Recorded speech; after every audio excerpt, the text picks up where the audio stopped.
ಗಮದನಿ ತೋಂತನ ತನದರೆ ನತದರೆ ದನಿ ತೋಂತನ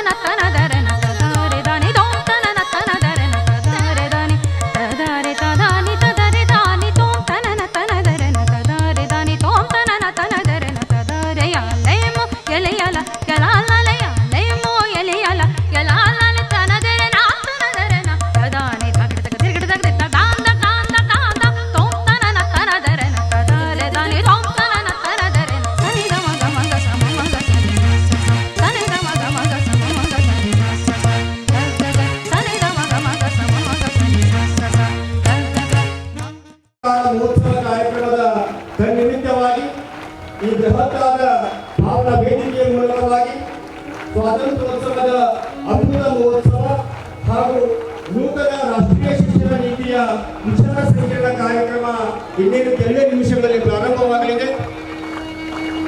ಅಭಿನವ ಅನ್ನದಾನ ಮಹಾಸ್ವಾಮಿಗಳವರ ಗುರುವಂದನಾ ಕಾರ್ಯಕ್ರಮ ಹಾಗೂ ಶ್ರೀಮಠದ 13ನೇ ಪೀಠಾಧಿಪತಿಗಳಾಗಿ ಪೀಠಾರೋಹಣಗೈಯಲ್ಲಿರುವ ಪರಮಪೂಜ್ಯ ಉಪ್ಪಿನ ಬಸವಲಿಂಗ ದೇವರ ನಿರಂಜನ ಜಲಪಟ್ಟಾಧಿಕಾರ ಮಹೋತ್ಸವದ ತನ್ನಿಮಿತ್ತವಾಗಿ ಈ ದಿನ ಸ್ವಾತಂತ್ರ್ಯೋತ್ಸವದ ಅಮೃತ ಮಹೋತ್ಸವ ಹಾಗೂ ನೂತನ ರಾಷ್ಟ್ರೀಯ ಶಿಕ್ಷಣ ನೀತಿಯ ವಿಚಾರ ಸಂಕಿರಣ ಕಾರ್ಯಕ್ರಮಕ್ಕೆ ಭಾವ ಸನ್ನಿಧಾನ ದಯಪಾಲಿಸಿರುವ ಜಗದ್ಗುರು ಮಹಾಸನ್ನಿಧಿಯವರ ಆದಿಯಾಗಿ ಎಲ್ಲ ಪೂಜ್ಯರ ಪವಿತ್ರ ಚರಣಗಳಿಗೆ ಭಕ್ತಿಯ ಪ್ರಣಾಮಗಳನ್ನು ಸಲ್ಲಿಸುತ್ತಾ ಈ ಕಾರ್ಯಕ್ರಮಕ್ಕೆ ಆಗಮಿಸಿರುವ ಎಲ್ಲ ಪೂಜ್ಯರಿಗೆ ಮತ್ತೊಮ್ಮೆ ಭಕ್ತಿಯ ಪ್ರಣಾಮಗಳನ್ನು ಸಲ್ಲಿಸಿ ಹಾಗೆ ಬಾಗಲಕೋಟೆಯ ಶಾಸಕರಾಗಿರುವ ಸನ್ಮಾನ್ಯ ಶ್ರೀ ವೀರಣ್ಣನವರು ಚರಂತಿಮಠ ಅವರಿಗೂ ಹಾಗೂ ಕೊಪ್ಪಳದ ಸಂಸದರಾಗಿರುವ ಮಾನ್ಯ ಶ್ರೀ ಸಂಗಣ್ಣ ಕರಡಿ ಅವರಿಗೂ ಕೂಡ ಅನಂತ ನಮನಗಳನ್ನು ಸಲ್ಲಿಸ್ತಾ ವೇದಿಕೆಯ ಮೇಲೆ ಆಸೀನರಾಗಿರುವ ಎಲ್ಲ ಹರಗುರು ಚರಮೂರ್ತಿಗಳ ಪವಿತ್ರ ಚರಣಗಳಿಗೆ ಭಕ್ತಿಯ ಅನಂತ ಪ್ರಣಾಮಗಳು.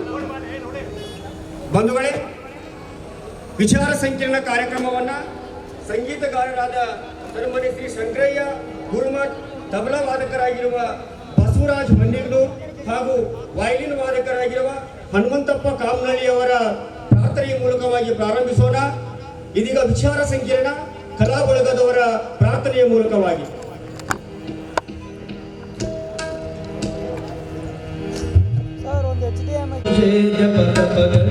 ಕೇಶನ್ ಅವರವರಲ್ಲಿ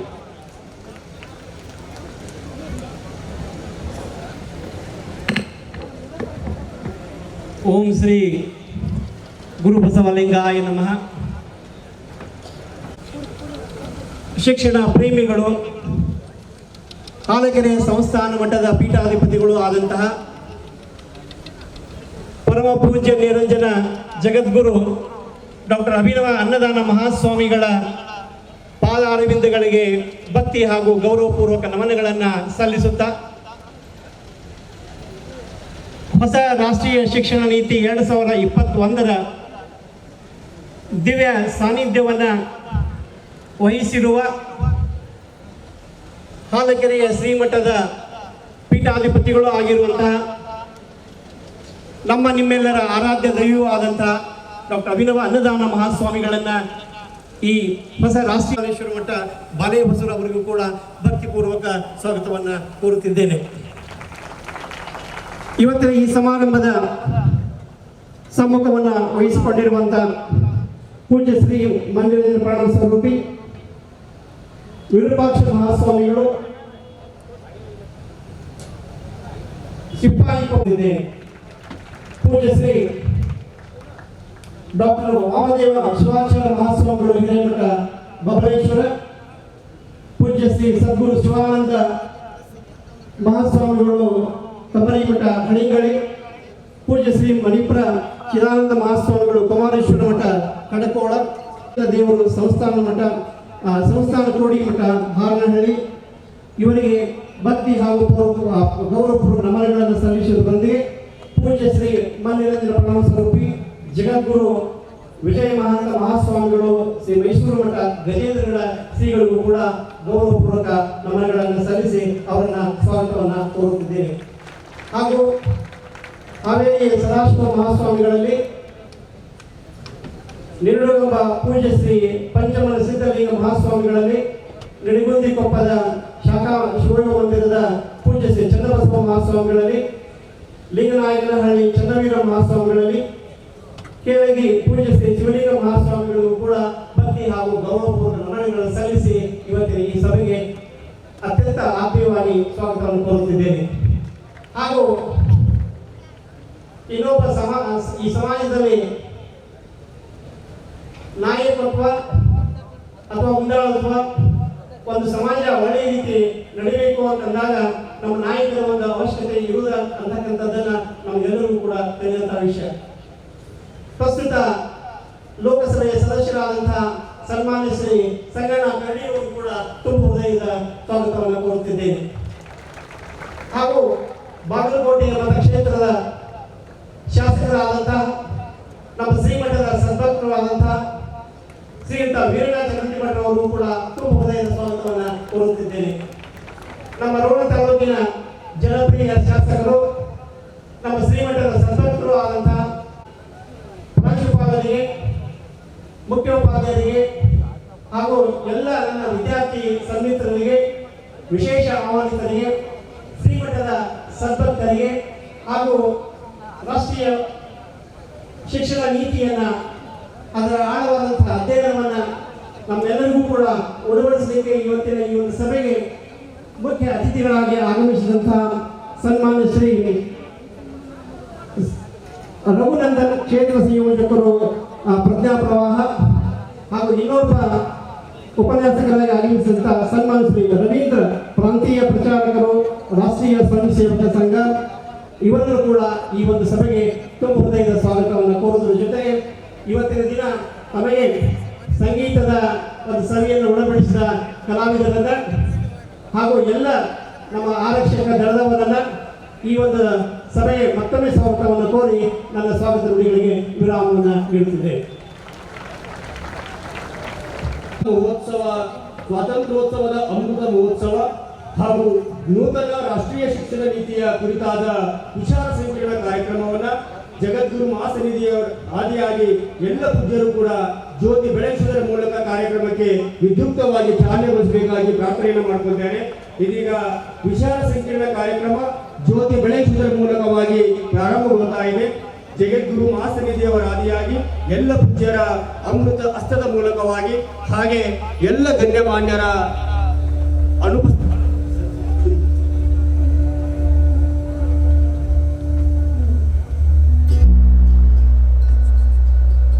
ಉಪಸ್ಥಿತಿಯಲ್ಲಿ ಸ್ವಾತಂತ್ರ್ಯೋತ್ಸವದ ಅಮೃತ ಮಹೋತ್ಸವ ಹಾಗೂ ನೂತನ ರಾಷ್ಟ್ರೀಯ ಶಿಕ್ಷಣ ನೀತಿಯ ವಿಚಾರ ಸಂಕಿರಣ ಕಾರ್ಯಕ್ರಮ ಜ್ಯೋತಿ ಬೆಳಗಿಸುವುದರ ಮೂಲಕವಾಗಿ ಪ್ರಾರಂಭಗೊಳ್ತಾ ಇದೆ. ತಮ್ಮೆಲ್ಲರ ಜೋರಾದ ಚಪ್ಪಾಳೆಯ ಮೂಲಕವಾಗಿ ಈ ದಿನದ ವಿಶೇಷ ಕಾರ್ಯಕ್ರಮ ನೂತನ ರಾಷ್ಟ್ರೀಯ ಶಿಕ್ಷಣ ನೀತಿ ಹಾಗೂ ನಮಗೆ ನಮ್ಮ ದೇಶ ಬ್ರಿಟಿಷರಿಂದ ಬಂಧ ಮುಕ್ತವಾಗಿ 75 ವರ್ಷಗಳು ಗತಿಸಿದ ಕಾರಣಕ್ಕೋಸ್ಕರ ಅಮೃತ ಮಹೋತ್ಸವದ ಆಚರಣೆಯನ್ನ ನಾವೆಲ್ಲರೂ ಕೂಡ ವರ್ಷದ ಉದ್ದಗಲಕ್ಕೂ ಕೂಡ ಆಚರಿಸ್ತಾ ಇದ್ದೇವೆ. ಆ ತನ್ನಿಮಿತ್ತವಾಗಿ ಹಮ್ಮಿಕೊಂಡಿರ್ತಕ್ಕಂಥ ವಿಚಾರ ಸಂಕಿರಣವೇ ಸ್ವಾತಂತ್ರ್ಯೋತ್ಸವದ ಅಮೃತ ಮಹೋತ್ಸವ ಹಾಗೂ ನೂತನ ರಾಷ್ಟ್ರೀಯ ಶಿಕ್ಷಣ ನೀತಿಯ ವಿಚಾರ ಸಂಕಿರಣವನ್ನು ಜಗದ್ಗುರು ಮಹಾಸನ್ನಿಧಿಯವರ ಆದಿಯಾಗಿ ವೇದ ಪೂಜ್ಯರು ಹಾಗೂ ಗಣ್ಯಮಾನ್ಯರು ಕೂಡ ಜ್ಯೋತಿ ಬೆಳಗಿಸುವುದರ ಮೂಲಕ ಕಾರ್ಯಕ್ರಮಕ್ಕೆ ವಿಸ್ತೃತವಾಗಿ ಚಾಲನೆಯನ್ನು ಕೊಡ್ತಾ ಇದ್ದಾರೆ. ತಮ್ಮೆಲ್ಲರ ಚಪ್ಪಾಳೆಯ ಮೂಲಕವಾಗಿ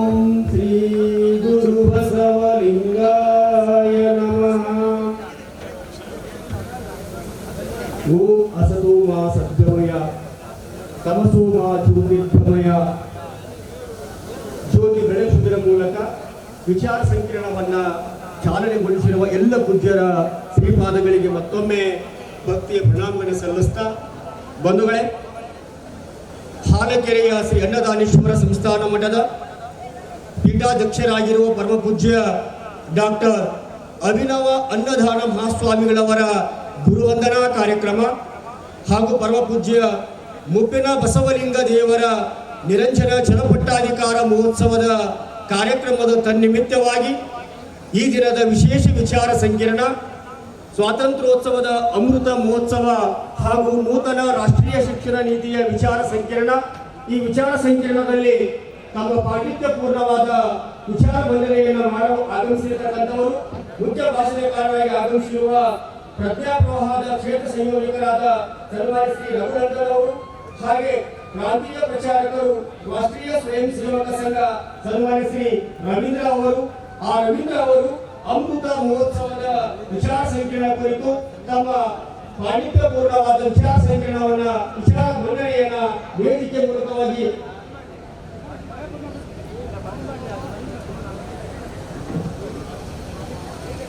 ಸ್ವಾತಂತ್ರ್ಯೋತ್ಸವದ ಅಮೃತ ಮಹೋತ್ಸವದ ಕುರಿತಾಗಿ ಅಂತೇಳಿ 25 ಸಂಪುಟ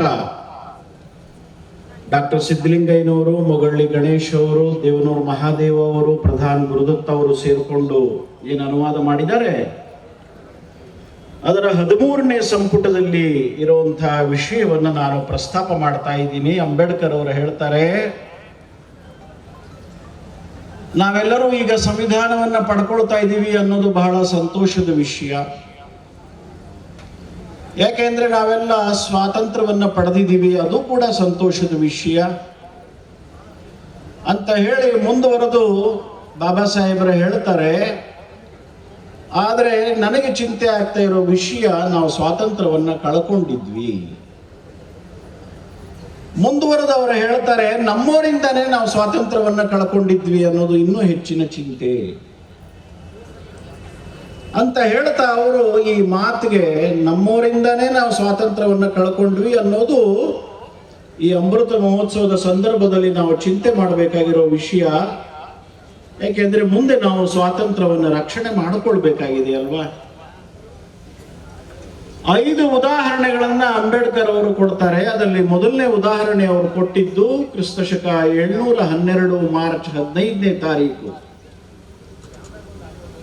ಅರೇಬಿಯಾದಿಂದ ಮೊಹಮ್ಮದ್ ಬಿನ್ ಕಾಸಿಮ್ನ ದಾಳಿ ಏನಾಯಿತು ಅದ್ರ ಬಗ್ಗೆ ಬಾಬಾ ಸಾಹೇಬರು ಉಲ್ಲೇಖ ಮಾಡ್ತಾರೆ.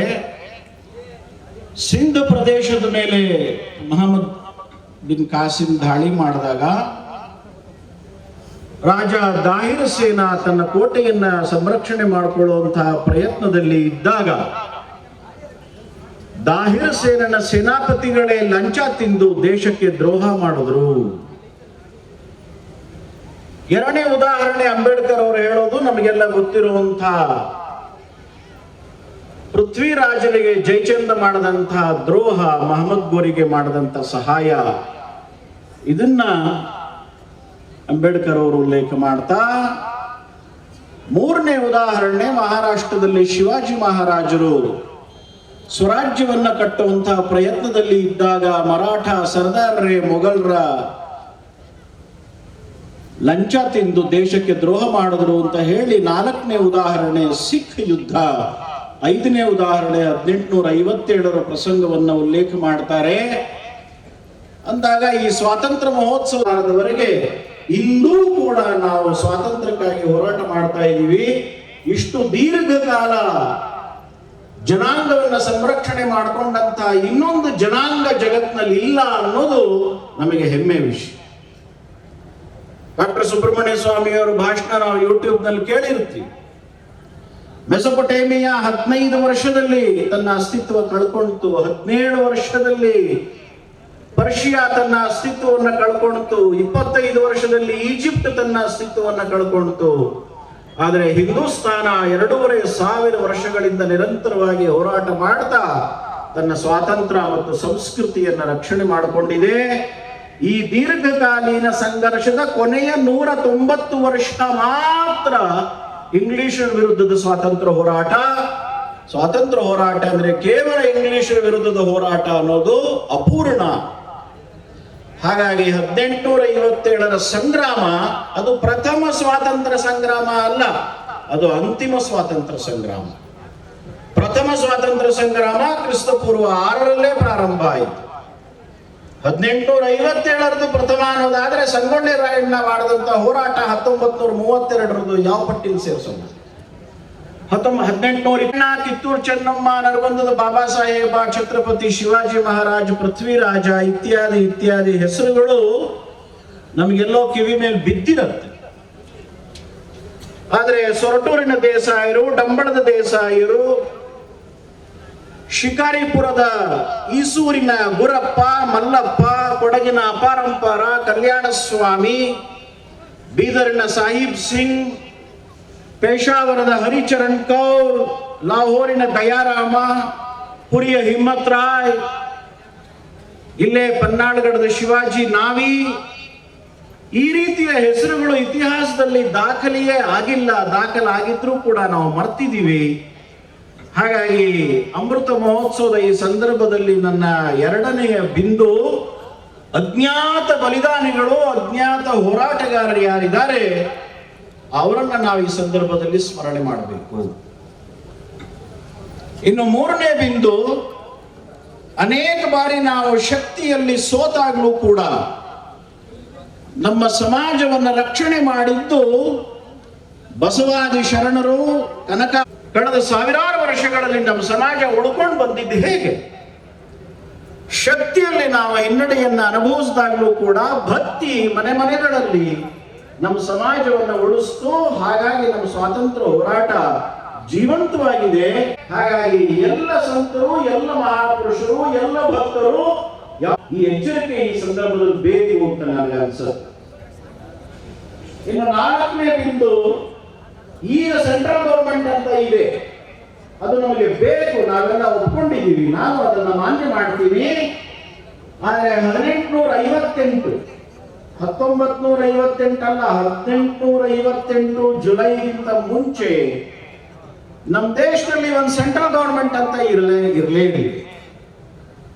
ಆದರೂ ಕೂಡ ಭಾರತ ವರ್ಷ, ಭರತ ಖಂಡ, ಈ ಪರಿಕಲ್ಪನೆಗಳು ಎಲ್ಲಿಂದ ಬಂತು? ಪಂಜಾಬ್ನಲ್ಲಿ ತೊಂದರೆ ಆದಾಗ ಬಿಹಾರಿನ ಚಂದ್ರಗುಪ್ತ ಅಲ್ಲಿಗೆ ಯಾಕೆ ಹೋದ? ಒಂದು ರಾಜ್ಯ ಅಲ್ಲ, ಒಂದು ಭಾಷೆ ಅಲ್ಲ. ಬಾಬರ್ ಸಂಗ್ರಾಮ ಸಿಂಹನ ಮೇಲೆ ದಾಳಿ ಮಾಡಿದಾಗ ಹಂಪಿಯ ಕೃಷ್ಣದೇವರಾಯ ಸೈನ್ಯ ಯಾಕೆ ಕಳಿಸ್ದ? ರಾಜಗಡದ ರಾಜಾರಾಮನಿಗೆ ಕೆಳದಿಯ ಚೆನ್ನಮ್ಮ ಆಶ್ರಯ ಕೊಟ್ಲಲ್ಲ, ಯಾಕೆ? ಭಾಷೆ ಬೇರೆ, ರಾಜ್ಯ ಬೇರೆ, ಆದರೆ ಸಂಸ್ಕೃತಿ ಒಂದೇ.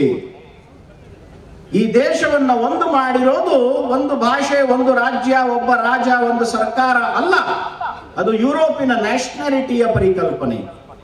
ಆದರೆ ನಮ್ದು ರಾಷ್ಟ್ರೀಯತೆಯ ಪರಿಕಲ್ಪನೆ. ಅದು ಅಥರ್ವ ವೇದದಲ್ಲಿ ಉಕ್ತವಾಗಿದೆ.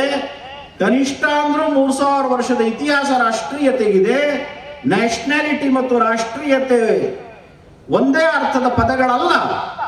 ನ್ಯಾಷನಾಲಿಟಿಯ ಆಯಸ್ಸು 500 ವರ್ಷ, ರಾಷ್ಟ್ರೀಯತೆಯ ಆಯಸ್ಸು ಕನಿಷ್ಠ ಅಂದ್ರೆ 3000 ವರ್ಷ.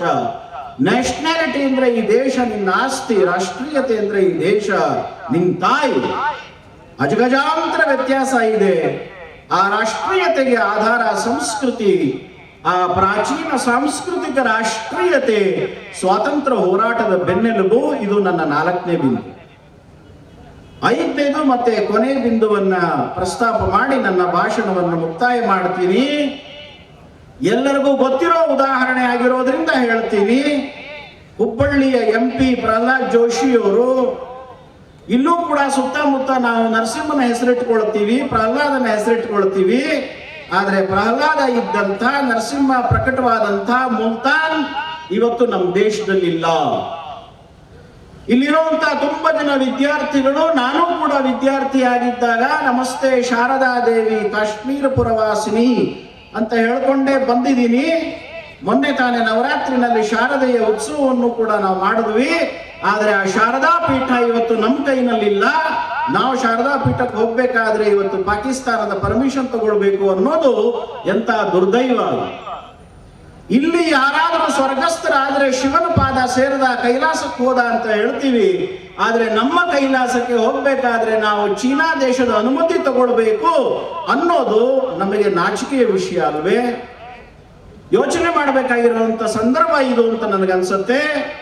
ಯಾವ ಗುರು ನಾನಕರಿಂದ ಸಿಖ್ ಪಂಥ ಬಂತೋ ಆ ಗುರು ನಾನಕರು ಹುಟ್ಟದಂತ, ಸ್ವರ್ಗಸ್ಥರಾದಂತ ಎರಡೂ ಜಾಗ ಇವತ್ತು ನಮ್ಮ ದೇಶದಲ್ಲಿ ಇಲ್ಲ.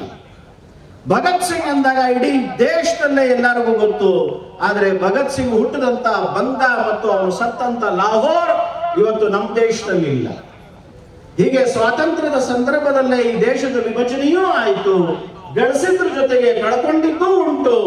ಕೇವಲ ಸಂತೋಷದ ಸಂದರ್ಭ ಇದಲ್ಲ, ಸಂಕಟದ ಸಮಯವೂ ಹೌದು, ಸಂಕಲ್ಪದ ಸಮಯವೂ ಹೌದು. ಕಳ್ಕೊಂಡಿರೋದನ್ನ ವಾಪಸ್ ತಗೊಳ್ಬೇಕು ಅನ್ನೋ ಸಂಕಲ್ಪ ತೊಡುವಂತ ಸಂದರ್ಭ ಈ ಅಮೃತ ಮಹೋತ್ಸವದ ಸಂದರ್ಭ ಅಂತ ನನಗೆ ಅನ್ಸುತ್ತೆ. ನಾವೆಲ್ಲರೂ ಕೂಡ ಮೆಲುಕು ಹಾಕಬೇಕು ಅಂತ ಸಂಘಟನೆಯ ಹಿರಿಯರು ಏನು ಹೇಳ್ತಾ ಇದ್ದಾರೆ ಅದನ್ನ ನಿಮ್ಮ ಜೊತೆಗೆ ಹಂಚಿಕೊಳ್ಳೋದಕ್ಕೆ ಈ ಒಂದು ವೇದಿಕೆಯಲ್ಲಿ ಅವಕಾಶ ಆಗಿದ್ದಕ್ಕೆ ಯತಿವರ್ಯರಿಗೆ ಧನ್ಯವಾದಗಳನ್ನು ಅರ್ಪಣೆ ಮಾಡ್ತಾ, ದೀರ್ಘಕಾಲೀನ ಸಂಘರ್ಷ, ಅಜ್ಞಾತ ಬಲಿದಾನಿಗಳ ಸಂಸ್ಮರಣೆ, ಸ್ವಾತಂತ್ರ್ಯ ಹೋರಾಟದಲ್ಲಿ ಭಕ್ತಿ ಪಂಥದ ಪಾತ್ರ, ಪ್ರಾಚೀನ ಸಾಂಸ್ಕೃತಿಕ ರಾಷ್ಟ್ರೀಯತೆ ಸ್ವಾತಂತ್ರ್ಯ ಹೋರಾಟದ ಬೆನ್ನೆಲುಬು ಮತ್ತು ದೇಶ ವಿಭಜನೆ, ಈ 5 ಸಂಗತಿಗಳನ್ನ ನಿಮ್ಮ ಜೊತೆಗೆ ಹಂಚಿಕೊಂಡು ನನ್ನ ಮಾತುಗಳಿಗೆ ಮುಕ್ತಾಯ ಮಾಡ್ತೀನಿ. ನಮಸ್ಕಾರ. ಜೋರಾದ ಚಪ್ಪಾಳೆ ನಿರಂತರವಾಗಿ ಆ ಮಾನ್ಯರಿಗೆ ಸಲ್ತಾ ಇರಬೇಕು. ಅಮೃತ ಮಹೋತ್ಸವದ ಕುರಿತಾದ ವಿಚಾರ ಸಂಕಿರಣದಲ್ಲಿ ತಮ್ಮ ಪಾಂಡಿತ್ಯಪೂರ್ಣ ವಿಚಾರ ಸಂಕಿರಣವನ್ನು ಗೈದಿರುವ ಸನ್ಮಾನ್ಯ ಶ್ರೀ ರವೀಂದ್ರ ಅವರಿಗೆ, ಹಾಗೆ ಈ ದಿನದ ನೂತನ ರಾಷ್ಟ್ರೀಯ ಶಿಕ್ಷಣ ನೀತಿ ಕುರಿತಾದ ವಿಚಾರ ಸಂಕಿರಣದ ಮುಖ್ಯ ಭಾಷಣಕಾರರು, ವಿಚಾರ ಮಂಡನೆ ಮಾಡಲು ಆಗಮಿಸಿರ್ತಕ್ಕಂಥವರು ಸನ್ಮಾನ್ಯ ಶ್ರೀ ರಘುನಂದನ್, ಕ್ಷೇತ್ರ ಸಂಯೋಜಕರು ಪ್ರಜ್ಞಾ ಪ್ರವಾಹ. ಇದೀಗ ನೂತನ ರಾಷ್ಟ್ರೀಯ ಶಿಕ್ಷಣ ನೀತಿ ಕುರಿತಾದ ವಿಚಾರ ಸಂಕಿರಣ ಸನ್ಮಾನ್ಯ ಶ್ರೀ ರಘುನಂದನ್ ಅವರಿಂದ.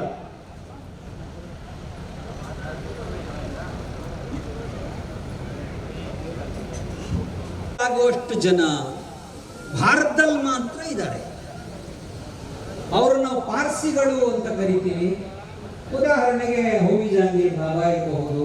ಮೊಘಲಿನವರ ಸಾರ್ವಭೌಮತ್ವ ಶ್ರೇಷ್ಠತೆಯನ್ನ ಬಿತ್ತುವುದೇ ನಮ್ಮ ಶಿಕ್ಷಣ ನೀತಿ ಅಂತ ಹೇಳಿದ. 1836ರಲ್ಲಿ ಶುರು ಮಾಡಿದ್ರು. ಅದರ ಪರಿಣಾಮ ಈಗಲೂ ಅನುಭವಿಸ್ತಾ ಇದ್ದೀವಿ.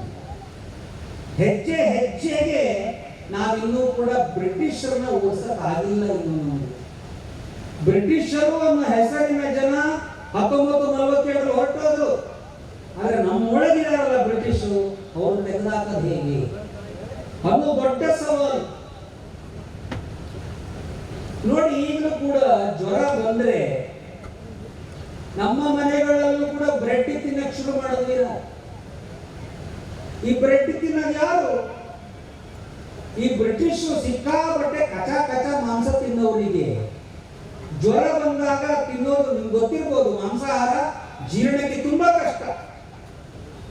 ಅದಕ್ಕೋಸ್ಕರನೂ ಹೌದು, ಅಹಿಂಸೆ ಅನ್ನೋ ಕಾರಣಕ್ಕೂ ಹೌದು, ಶಿವಶರಣರು ಎಲ್ರಿಗೂ ಕೂಡ ಸಸ್ಯಾಹಾರವನ್ನು ಸ್ವೀಕಾರ ಮಾಡಿ ಅನ್ನೋ ವ್ರತವನ್ನು ಕೊಡಿಸ್ತಾರೆ. ಆದ್ರೆ ಅಟ್ಟ ತಿನ್ನೋರಿಗೆ ಜ್ವರ ಬಂದಾಗ ಸರಳವಾಗಿ ಅದು ಜ್ವರ ಬಂದಾಗ ಇಟ್ಟು ಕಷ್ಟ ಆಗುತ್ತೆ. ನ್ಯಾಯವಾಗಿ ಮೈದಾ ಇಟ್ಟು ಆರೋಗ್ಯವಾಗಿ ತಿನ್ನಬಾರದು. ಆದ್ರೆ ಜ್ವರ ಬಂದಾಗ ಬ್ರೆಡ್ ತಿನ್ನೋದು ಯಾರು ಕಲಿಸಿದ್ರು? ಕೊಟ್ಟರು. ನಮ್ಮ ವಿಜ್ಞಾನಿಗಳು ನಮ್ಮದೇ ಕ್ರಯೋಟೆಕ್ನಾಲಜಿಯನ್ನ ಉಂಟು ಮಾಡಿದ್ರು. ನಾವು ಅವಾಗ ಕತ್ತೆ ಬಾಲ, ಕುದುರೆ ಜುಟ್ಟು ಅಂತ ಹೇಳಿ ನಮ್ಮದೇ ಟೆಕ್ನಾಲಜಿ ಮಾಡಿಕೊಂಡು ನಂತರ ಅಮೆರಿಕದವ್ರು ಹೇಳಿದ್ರು, ನಿಮಗೆ ಸೂಪರ್ ಕಂಪ್ಯೂಟರ್ ಕೊಟ್ಬಿಟ್ರೆ ನೀವು ತುಂಬ ಶಕ್ತಿ ಸಂಪಾದನೆ ಮಾಡಿಬಿಡ್ತೀವಿ, ನಿಮ್ಗೆ ಕೊಡಲ್ಲ ಅಂದ್ರು. ಮತ್ತೆ ನಮ್ಮ ವಿಜ್ಞಾನಿಗಳು ಕತ್ತೆ ಬಾಲ, ಕುದುರೆ ಜುಟ್ಟು ಅಂತ ಹೇಳಿದ್ರು. ಅವತ್ತು ಜಗತ್ತಿಗೆ ಅತಿ ಅಡ್ವಾನ್ಸ್ಡ್ ಆದಂಥ ಸೂಪರ್ ಕಂಪ್ಯೂಟರ್ ನಮ್ಮ ದೇಶದವ್ರು ಮಾಡಿದ್ರು. ಅಮೆರಿಕ ದಾದಾಗಿರಿಗೊಂದಿತ್ತು, ನಮಗೆ ಗೊತ್ತಿರಲಾರ್ದೆ ಯಾರು ಏನು ಮಾಡೋಕ್ಕಾಗಲ್ಲ, ನಮಗೆ ನಮ್ಮ ಸಹಾಯದಲ್ಲಿ ಏನು ಮಾಡೋಕ್ಕಾಗಲ್ಲ ಅಂದ್ರು. ಅವ್ರ ಎದುರುಗಡೆಗೇನೆ ನಾವು ಪೋಖ್ರಾಣ್ನಲ್ಲಿ ಅಣ್ವಸ್ತ್ರದ ಪ್ರಯೋಗವನ್ನು ಮಾಡಿದ್ವಿ. ಅಮೆರಿಕದವ್ರಿಗೆ ಅನ್ನಿಸ್ತು, ಇದೇನು ಈ ದೇಶದವರು ನಾವೇನು ಅಡ್ಡ ಹಾಕಿದ್ರು ದಾಟಿ ಮುಂದೆ ಬರ್ತಾರೆ. ಅದಾದ ಮೇಲೆ ಅವ್ರು ಹೇಳಿದ್ರು, ಅಮೆರಿಕ ಹತ್ರ ಅತಿ ದೊಡ್ಡ ಶಕ್ತಿ ಇರೋದೇ ಹಣಕಾಸಿನ ವ್ಯವಸ್ಥೆ. ಅವ್ರು ಎಲ್ಲ ಕಡೆಯಿಂದ ಹಣಕಾಸು ಕೊಡಲ್ಲ ಅಂದ್ಬಿಟ್ರು ನಮ್ಮ ದೇಶಕ್ಕೆ. ಆವಾಗ ನಮ್ಮ ದೇಶದ ಜನ ಯಾರು ವಿದೇಶದಲ್ಲಿದ್ರು, ಅದಕ್ಕೆ ನಮ್ಗೆ ಯಾವಾಗಲೂ ಅನ್ಸುತ್ತೆ ನಮ್ಮ ಭಾರತೀಯರು ಜಗತ್ತಲ್ಲಿ ಎಲ್ಲೇ ಇದ್ರು ನಮ್ಮವರೇ. ಅವ್ರನ್ನ ಕೇಳ್ಕೊಂಡಾಗ ಅವರೆಲ್ಲರೂ ಭಾರತಕ್ಕೆ ಇಂಡಿಯಾ ರಿಸರ್ಜೆನ್ಸ್ ಬಾಂಡ್ಸ್ ಅಂತ ದುಡ್ಡನ್ನ ಕೊಟ್ಟರು. ಪ್ರಪ್ರಥಮ ಬಾರಿಗೆ ಒಂದು ಸವಾಲು ಬಂದಾಗ ನಮ್ಮ ದೇಶಕ್ಕೆ ಫಾರಿನ್ ಎಕ್ಸ್ಚೇಂಜ್ ಸರ್ಪ್ಲಸ್ ಆಯಿತು. ಬೇರೆ ದೇಶ ಆದರೆ ಸುಸ್ತಾಗ್ಬಿಡ್ತಿತ್ತು, ಆದರೆ ನಮ್ಮ ಭಾರತೀಯರ ಕಾರಣಕ್ಕೆ ನಮಗೊಂದು ಒಳ್ಳೆಯದಾಯಿತು. ಈ ಥರ ಸವಾಲುಗಳು ಬಂದಾಗ ಭಾರತ ಈ 75 ವರ್ಷಗಳಲ್ಲಿ ಮಿಂಚಿ ಮುಂದೆ ಬಂದಿದೆ. ಯಾವ ಚರ್ಚಿಲ್ ಹೇಳ್ದ ಅದೆಲ್ಲ ಸುಳ್ಳು ಮಾಡಿದೆ. ಆ ಕಾರಣದಲ್ಲಿ ಭಾರತ ಈಗ ಇನ್ನೊಂದು ಬೇರೆ ರೀತಿಯ ಜಾಗದಲ್ಲಿದೆ. 47ರಲ್ಲಿ ಬದುಕಿದ್ರೆ ಸಾಕಪ್ಪ ಅನ್ನೋ ಪರಿಸ್ಥಿತಿ ಇತ್ತು. ಹಾಗಾಗಿ ಶಿಕ್ಷಣ ನೀತಿ ಆ ಥರ ಇತ್ತು. ಈಗ ಬದುಕಿದೀವಿ ಅಷ್ಟೇ ಅಲ್ಲ, ಎಲ್ಲ ಕಡೆ ಕೈ ಹಾಕೋ ಸಾಮರ್ಥ್ಯವೂ ಇದೆ. ಪ್ರಪ್ರಥಮ ಬಾರಿಗೆ ಕೋವಿಡ್ ಅಂತ ಪರಿಸ್ಥಿತಿಯಲ್ಲೂ ಕೂಡ ನಮಗೆ ಬೇಕಾದ ಔಷಧಿಗಳನ್ನು ನಾವೇ ಮಾಡಿಕೊಂಡ್ವಿ ಮತ್ತು ಬೇರೆ ದೇಶಕ್ಕೂ ಕೊಟ್ಟರು. ಇದು ಈ 75 ವರ್ಷದಲ್ಲಿ ಏನು ಸಾಮಾನ್ಯ ಸಾಧನೆ ಅಲ್ಲ. ಯಾಕಂದರೆ ಭಾರತವ್ರಿಗೆ ಏನೂ ಮಾಡೋಕ್ಕಾಗಲ್ಲ ಅಂತ ಹೇಳ್ತಿದ್ದಂಥ ದೇಶ ಇಷ್ಟು ಬಂದಾಗ ಈಗ ನಾವು ಮತ್ತೊಮ್ಮೆ ಕರೆಕ್ಟಾಗಿ ನೋಡಿದ್ರೆ, ಅವನು ಮೆಕಾಲೆಯ ಮಾವ ಹೇಳಿದ್ದ, India has been conquered politically but she should be conquered culturally through education ಅಂತ ಹೇಳಿದ್ದ. ರಾಜಕೀಯವಾಗಿ ಭಾರತವನ್ನು ನಾವು ಆಳ್ತಾ ಇದ್ದೀವಿ, ಆದರೆ ಸಾಂಸ್ಕೃತಿಕವಾಗಿ ಆಳಕ್ಕಾಗಿಲ್ಲ. ಸಂಸ್ಕೃತಿಯನ್ನು ಹಾಳು ಮಾಡದಲ್ಲೇ ಯಾರನ್ನೂ ಆಳಕ್ಕಾಗಲ್ಲ. ಯಾಕೆಂದ್ರೆ ನೀವು ನೋಡ್ಬೋದು, ಎಲ್ಲದರ ನಡುವೆ ನಮ್ಮ ಜನ ಯಾಕೆ ಹೋರಾಟ ಮಾಡೋದು? ಸಂಸ್ಕೃತಿ ಮನೆಯಲ್ಲಿ ಇದ್ದೇ ಇತ್ತು, ನಮ್ಮ ಸಂಗೀತ ಪಡಸಾಲೆಯಲ್ಲಿ ಇದ್ದೇ ಇತ್ತು. ಯಾವ್ದಾರು ಕಿತ್ಕೊಂಡ್ರು ಅದೆಲ್ಲ ನಾವು ನಮ್ಮ ಮನೇಲಿ ಉಳಿಸ್ಕೊಂಡ್ವಿ.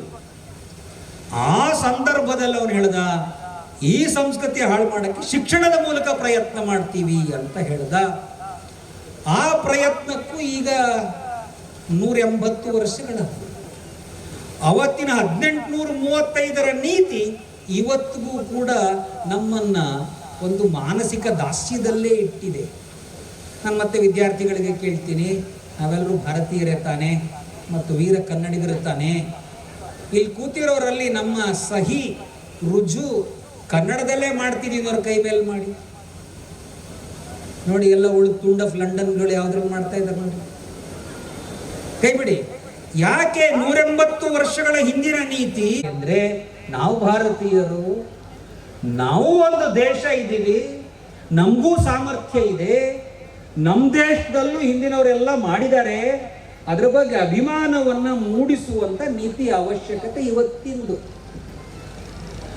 ಅವತ್ತಿನ ಕಾಲಕ್ಕೆ ಬ್ರಿಟಿಷರಿಗೆ ಕಾರ್ಕೂನರು ಬೇಕಾಗಿತ್ತು, ನಾವು ಕಾರ್ಕೂನರು ಬೇಕಾಷ್ಟು ತಯಾರು ಮಾಡಿದ್ವಿ. ಆದರೆ ಈಗ ನಮ್ಮ ದೇಶಕ್ಕೆ ಬೇಕಾದ ವಿಜ್ಞಾನಿಗಳು ಬೇಕು, ಹೊಸತನ್ನ ಕಂಡುಹಿಡಿಯೋರು ಬೇಕು. ನಮ್ಮ ಈಗಿನ ಶಿಕ್ಷಣದಲ್ಲಿ ಹೊಸತನ್ನ ಕಂಡುಹಿಡಿಸುವ ವಿಧಾನ ಇಲ್ಲ.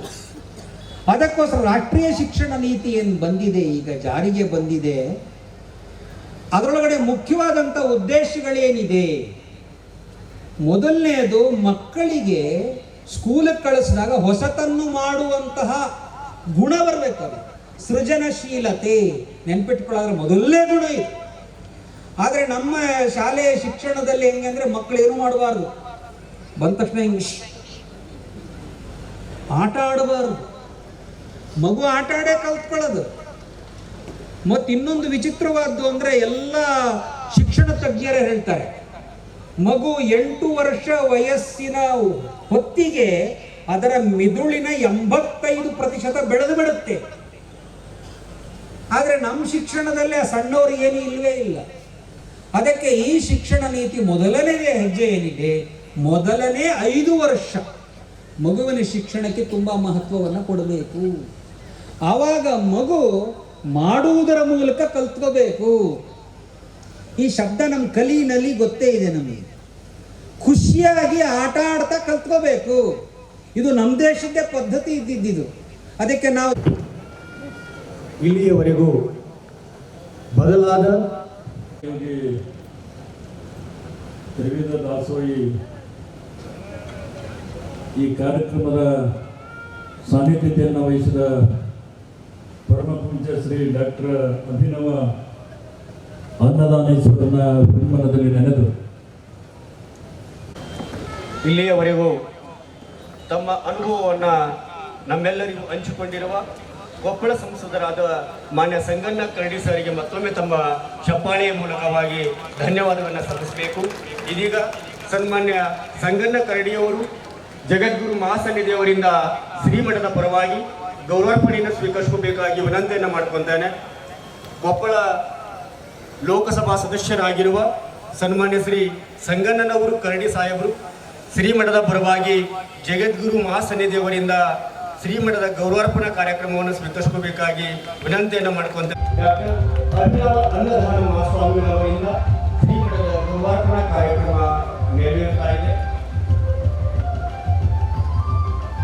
ಬಂಧುಗಳೇ, ವಿಚಾರ ಸಂಕಿರಣದ ಕಾರ್ಯಕ್ರಮದಲ್ಲಿ ಮುಖ್ಯ ಅತಿಥಿ ಸ್ಥಾನವನ್ನು ದಯಪಾಲಿಸಿರುವ ಇನ್ನೋರ್ವ ಮಾನ್ಯರಾಗಿರುವ ಸನ್ಮಾನ್ಯ ಶ್ರೀ ವೀರಣ್ಣನವರು ಚರಂದಿಮಠ್, ಶಾಸಕರು ಹಾಗೂ ಕಾರ್ಯಾಧ್ಯಕ್ಷರು ಶ್ರೀ ವೀರಶೈವ ವಿದ್ಯಾವರ್ಧಕ ಸಂಘ ಬಾಗಲಕೋಟೆಯವರು ವೇದಿಕೆಯ ಮೂಲಕ ನಮ್ಮೆಲ್ಲರಿಗೂ ತಮ್ಮ ಎದುರುಗಳನ್ನು ದಯಪಾಲಿಸಬೇಕಾಗಿ ವಿನಂತಿಯನ್ನು ಮಾಡಿಕೊಳ್ತೇವೆ.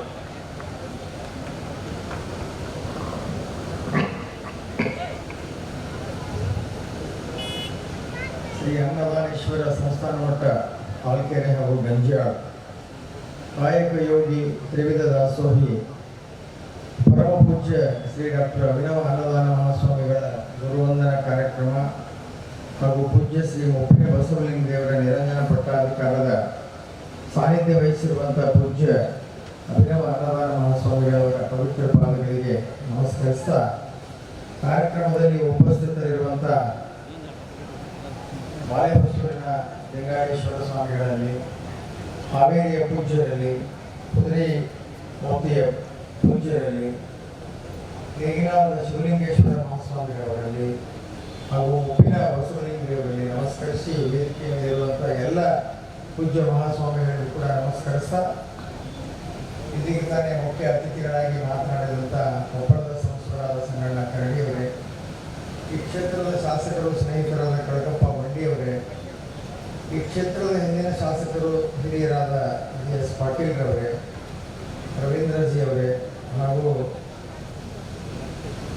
ರಘುನಂದನ್ಜಿ ಅವರೇ, ಆಗಮಿಸಿರುವಂಥ ಸಮಸ್ತ ಹಿರಿಯರಿಗೆ, ತಾಯಂದಿರಿಗೆ, ಸಹೋದರ ಸಹೋದರಿಯರಿಗೆ, ವಿದ್ಯಾರ್ಥಿನಿಯರಿಗೆ ಹಾಗೂ ಮಾಧ್ಯಮದ ಬಂಧುಗಳಿಗೆ ನಿಮಗೆಲ್ಲರಿಗೂ ವಂದನೆಗಳನ್ನು ಸಲ್ಲಿಸ್ತಾ, ಈ ಪಟ್ಟಾಧಿಕಾರದ ನಿಮಿತ್ತವಾಗಿ, ಗುರುವಂದನಾ ಕಾರ್ಯಕ್ರಮದ ನಿಮಿತ್ತವಾಗಿ ನ್ಯಾಷನಲ್ ಎಜುಕೇಷನ್ ಪಾಲಿಸಿಯನ್ನು ಬಗ್ಗೆ, ವಿಚಾರ ಸಂಕಿರಣದ ಬಗ್ಗೆ ಈಗಾಗಲೇ ಹಲವಾರು ಮಾತನಾಡಿದ್ದಾರೆ. ಸಂಗಣ್ಣ ಕರಡಿಯವರು ಕೂಡ ವಿಶೇಷವಾಗಿ ಆ ವಿಷಯದ ಬಗ್ಗೆ ಹೇಳಿದ್ದಾರೆ. ಇವತ್ತು ಮೊದಲಿಗೆ ಎಲ್ಲ ಒಂದು ವಿಶ್ವವಿದ್ಯಾಲಯದಲ್ಲಿ ಎಲ್ಲ ಥರದ ಶಿಕ್ಷಣವನ್ನು ಕೊಡ್ತಕ್ಕಂಥ ವ್ಯವಸ್ಥೆ ಇತ್ತು. ಆದರೆ ಅದು ಬರ್ತಾ ಬರ್ತಾ ಒಂದೊಂದು ವಿಷಯಕ್ಕೆ ಒಂದೊಂದು ವಿಶ್ವವಿದ್ಯಾಲಯವನ್ನು ಮಾಡಿ ವ್ಯವಸ್ಥೆಯನ್ನು ಕೆಡಿಸಿದವರು ನಾವು ಮೊದಲ. ಈಗ ಮತ್ತು ಅದೇ ಮೊದಲಿನ ಒಂದು ಪದ್ಧತಿಯನ್ನು ಇರಬೇಕು, ಮೊದಲಿನ ಪದ್ಧತಿಯ ಗುರುಕುಲದ ಪದ್ಧತಿಯನ್ನೇ ತರಬೇಕು ಅನ್ನುವಂಥ ದೃಷ್ಟಿಯಿಂದ ಭಾರತದ ಪ್ರಧಾನಮಂತ್ರಿಗಳು ಇವತ್ತು ನ್ಯಾಷನಲ್ ಎಜುಕೇಷನ್ ಪಾಲಿಸಿಯನ್ನು ತರ್ತಾ ಇದ್ದಾರೆ. ಮೊದಲು ನಮ್ಮ ಎಲ್ಲ ಕರ್ನಾಟಕ ವಿಶ್ವವಿದ್ಯಾಲಯದಲ್ಲಿ ಇರುವಾಗ ಎಲ್ಲ ಕಾಲೇಜುಗಳ ಅಫಿಲಿಯೇಷನ್ನು ಕರ್ನಾಟಕ ಯೂನಿವರ್ಸಿಟಿಯಿಂದನೇ ಬರ್ತಿದ್ದು. ಅದರ ನಂತರದಲ್ಲಿ ಬೇರೆ ಬೇರೆ ವಿಶ್ವವಿದ್ಯಾಲಯಗಳು ಸಬ್ಜೆಕ್ಟಿಗೆ ಒಂದೊಂದು ಯೂನಿವರ್ಸಿಟಿ ಆದಂಥದ್ದು ಅದು ತಪ್ಪು ನಿರ್ಣಯ ಅನ್ನುವಂಥದ್ದನ್ನು ಹೇಳ್ತಾ, ಈಗೇನು ಮೊದಲ ಬಾರಿಗೆ ಸ್ವಾತಂತ್ರ್ಯ ಬಂದ ಮೇಲೆ ನಮ್ಮದೇ ಆದಂಥ ಒಂದು ರಾಷ್ಟ್ರೀಯ ಶಿಕ್ಷಣ ನೀತಿ ಇರಬೇಕು ಅನ್ನುವಂಥ ದೃಷ್ಟಿಯಿಂದ ಪ್ರಧಾನಮಂತ್ರಿಗಳು ಇದನ್ನು ತಂದಿದ್ದಾರೆ. ಅದನ್ನು ಈಗಾಗಲೇ ಕರ್ನಾಟಕ ಸರ್ಕಾರ ನಾವು ಅದನ್ನು ಮುಂದಿನ ವರ್ಷದಿಂದ ಜಾರಿಗೆ ತರ್ತೀವಿ ಅನ್ನುವಂಥದ್ದನ್ನು ಕೂಡ ನಾವು ಘೋಷಣೆಯನ್ನು ಮಾಡಿಬಿಟ್ಟಿದ್ದೀವಿ. ಅದಕ್ಕಾಗಿ ಅದರಿಂದ ಬಹಳಷ್ಟು ಒಳ್ಳೆಯ ಕೆಲಸಗಳು ನಮ್ಮ ವಿದ್ಯಾರ್ಥಿನಿಯರಿಗೆ ಆಗುತ್ತೆ ಅನ್ನುವಂಥ ಮಾತನ್ನು ಹೇಳ್ತಾ, ಇವತ್ತು ಗುರುಗಳಿಗೆ ನಾಳೆ ದಿನ ಗುರುವಂದನಾ ಕಾರ್ಯಕ್ರಮ, ನಾಡದ ಹೊಸ ಸ್ವಾಮೀಜಿಯವರ ಪಟ್ಟಾಭಿಷೇಕ. ಈ ಹಾಳ್ಕೇರಿ ಮಠಕ್ಕೂ ಮತ್ತು ಬಾಗಲಕೋಟೆಗೂ ಬಹಳಷ್ಟು ವಿಶೇಷವಾದ ಸಂಬಂಧ. ನಮ್ಮ ಬಾಗಲಕೋಟೆಯಲ್ಲಿ ಯಾವುದೇ ಕೆಲಸ ಮಾಡಬೇಕಾದರೂ ಕೂಡ ಹಾಳ್ಕೇರಿ ರಾಜ ಅವ್ರನ್ನ ಕೇಳಿ ಮಾಡುವಂಥದ್ದು ಒಂದು ಮೊದಲಿನಿಂದಲೂ ನಡೆದಿರುವಂಥ ಒಂದು ಪದ್ಧತಿ, ಭಾಳ ವಿಶೇಷ ಸಂಬಂಧ. ಅವರು ಬಂದರು ಅಂದರೆ ಬಾಗಲಕೋಟೆಗೆ ಸಾಕ್ಷಾತ್ ದೇವರು ಬಂದಂಗೆ ಆಗಿನ ಕಾಲದ ಜನ ಕಾಣ್ತಾ ಇದ್ದದನ್ನು ನಾವು ಕಣ್ಣಾರೆ ನೋಡಿದ್ದೀವಿ. ಒಂದು 1008 ಮಂಟಪ ಪೂಜಾ ಕಾರ್ಯಕ್ರಮವನ್ನು ಹಮ್ಮಿಕೊಂಡರು ಮುಧೋಳ ಮೃತ್ಯುಂಜಯ ಸ್ವಾಮಿಗಳು ಬಾಗಲಕೋಟೆಯಲ್ಲಿ. ಆದರೆ ಅದು ಅಷ್ಟು ಯಶಸ್ವಿಯಾಗಿ ಮುಂದೆ ಹೋಗಲೇ ಇಲ್ಲ. ಏನು ಮಾಡಬೇಕು ಅಂಥೇಳಿ ಸಜ್ಜಲಗುಡ್ಡಕ್ಕೆ ಹೋದ್ವಿ, ನಾವು ಕೇಳಕ್ಕೆ ಹೋದರು ಅವಾಗೆಲ್ಲ ಆಗಿನ ಹಿರಿಯರು. ಸಜ್ಜಲಗುಡ್ಡದಲ್ಲಿ ಕೇಳಿದಾಗ ಅಮ್ಮವ್ರು ಹೇಳಿದರು, ಹಾಳ್ಕೇರಿ ಅಂಥವ್ರು ಕರ್ಕೊಂಬರ್ರಿ, ಅವ್ರ ಮುಂದೆ ಇಟ್ಕೊಂಡು ಮಾಡಿರಿ ಯಶಸ್ವಿ ಆಗುತ್ತೆ ಅಂತ ಹೇಳಿದ್ರು.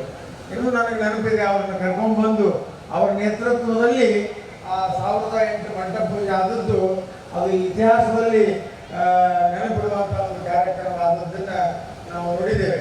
ಅವ್ರ ನಂತರ ಆ ಬೆತ್ತದ ಅದಾವ ನಂತರ ಈ ಮಠದ ವ್ಯವಸ್ಥೆ ಸ್ವಲ್ಪ ಅಸ್ತವ್ಯಸ್ತ ಆಗಿತ್ತು. ಸಮರ್ಥವಾದ ಉತ್ತರಾಧಿಕಾರಿಗಳಿಲ್ಲದೆ ಅಸ್ತವ್ಯಸ್ತವಾದದ್ದನ್ನು ಕೂಡ ನಾವು ನೋಡಿದ್ವಿ. ಇವತ್ತಿನ ಈ ಸ್ಥಿತಿಗೆ ಯಾರಾದರೂ ಕಾರಣರಾಗಿದ್ದರೆ ಲಿಂಗೈಕ್ಯ ನಾಗಮೂಲ ಶಿವಬಸವ ಸ್ವಾಮಿಗಳನ್ನ ನಾವು ನೆನೆಸ್ಬೇಕು.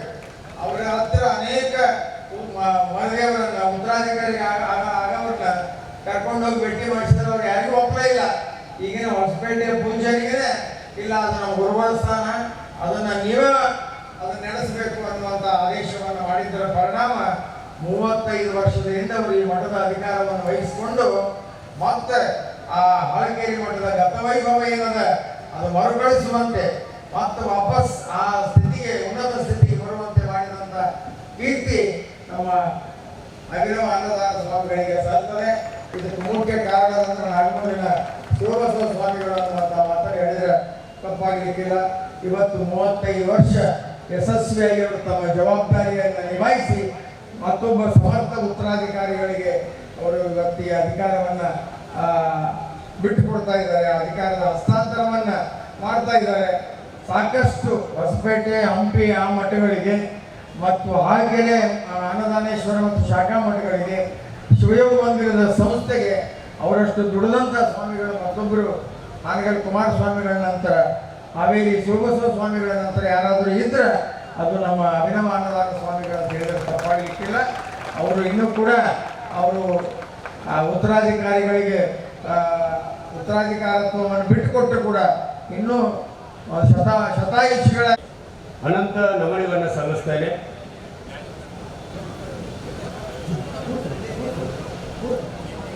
ಬಂಧುಗಳೇ, ಈ ವಿಶಿಷ್ಟ ಕಾರ್ಯಕ್ರಮದ ಮೂಲಕ ಜಗದ್ಗುರು ಮಹಾಸನ್ನಿಧಿಯವರು ವಿವಿಧ ಕ್ಷೇತ್ರಗಳಲ್ಲಿ ಸಾಧನೆ ಮಾಡಿರುವ ಹಲವಾರು ಮಾನ್ಯ ಸಾಧಕರುಗಳನ್ನ ಗೌರವಿಸ್ತಕ್ಕಂಥ ಒಂದು ಕಾರ್ಯಕ್ರಮವನ್ನು ಕೂಡ ಹಮ್ಮಿಕೊಂಡಿದ್ದಾರೆ. ಆ ಎಲ್ಲ ಕಾರ್ಯಕ್ರಮಗಳು ನಾಳೆಯ ದಿನ ಸಾಮಾಜಿಕ ಶೈಕ್ಷಣಿಕ ಕ್ಷೇತ್ರದಲ್ಲಿ ಸೇವೆ ಸಲ್ಲಿಸಿರ್ತಕ್ಕಂಥ ವಿವಿಧ ಕ್ಷೇತ್ರದ ಸಾಧಕರಿಗೆ, ಆರೋಗ್ಯ ದಾಸೋಹಿಗಳಿಗೆ ಸನ್ಮಾನ ಕಾರ್ಯಕ್ರಮಗಳು ನಾಳೆಯ ದಿನ ಈ ವೇದಿಕೆ ಮೂಲಕವಾಗಿ ನಡೀತಾ ಇದ್ದಾವೆ. ಇಂದು ಆ ಸಾಧಕರಲ್ಲಿ ಓರ್ವರಾಗಿರುವ ಸನ್ಮಾನ್ಯ ಶ್ರೀ ವೀರೇಂದ್ರನವರು ಚರಂತಿಮಠ ಅವರಿಗೂ ಕೂಡ ಜಗದ್ಗುರು ಮಹಾಸನ್ನಿಧಿಯವರು ಗೌರವಪೂರ್ವಕವಾದ ಸನ್ಮಾನ ಕಾರ್ಯಕ್ರಮವನ್ನ ಹಮ್ಮಿಕೊಂಡಿದ್ದಾರೆ. ಈ ದಿನವೇ ಸನ್ಮಾನ್ಯ ವೀರೇಂದ್ರನವರು ಚರಂತಿಮಠ ಅವರಿಗೆ ಆ ಶೈಕ್ಷಣಿಕ ಕ್ಷೇತ್ರದ ಪ್ರಗತಿಯ ಸಾರ್ವಭೌಮ ಅಂತಕ್ಕಂಥ ಪ್ರಶಸ್ತಿ ಪತ್ರವನ್ನ ಶ್ರೀಮಠದ ಪರವಾಗಿ ಮಾನ್ಯರಿಗೆ ಅರ್ಪಿಸ್ತಾ ಇದ್ದಾರೆ. ಆ ಸನ್ಮಾನ ಪತ್ರದ ಸಾರಾಂಶವನ್ನ ಇದೀಗ ನಾನು ಸಾದರಪಡಿಸ್ತೇನೆ. ಶ್ರೀ ಗುರು ಬಸವಲಿಂಗಾಯ ನಮಃ.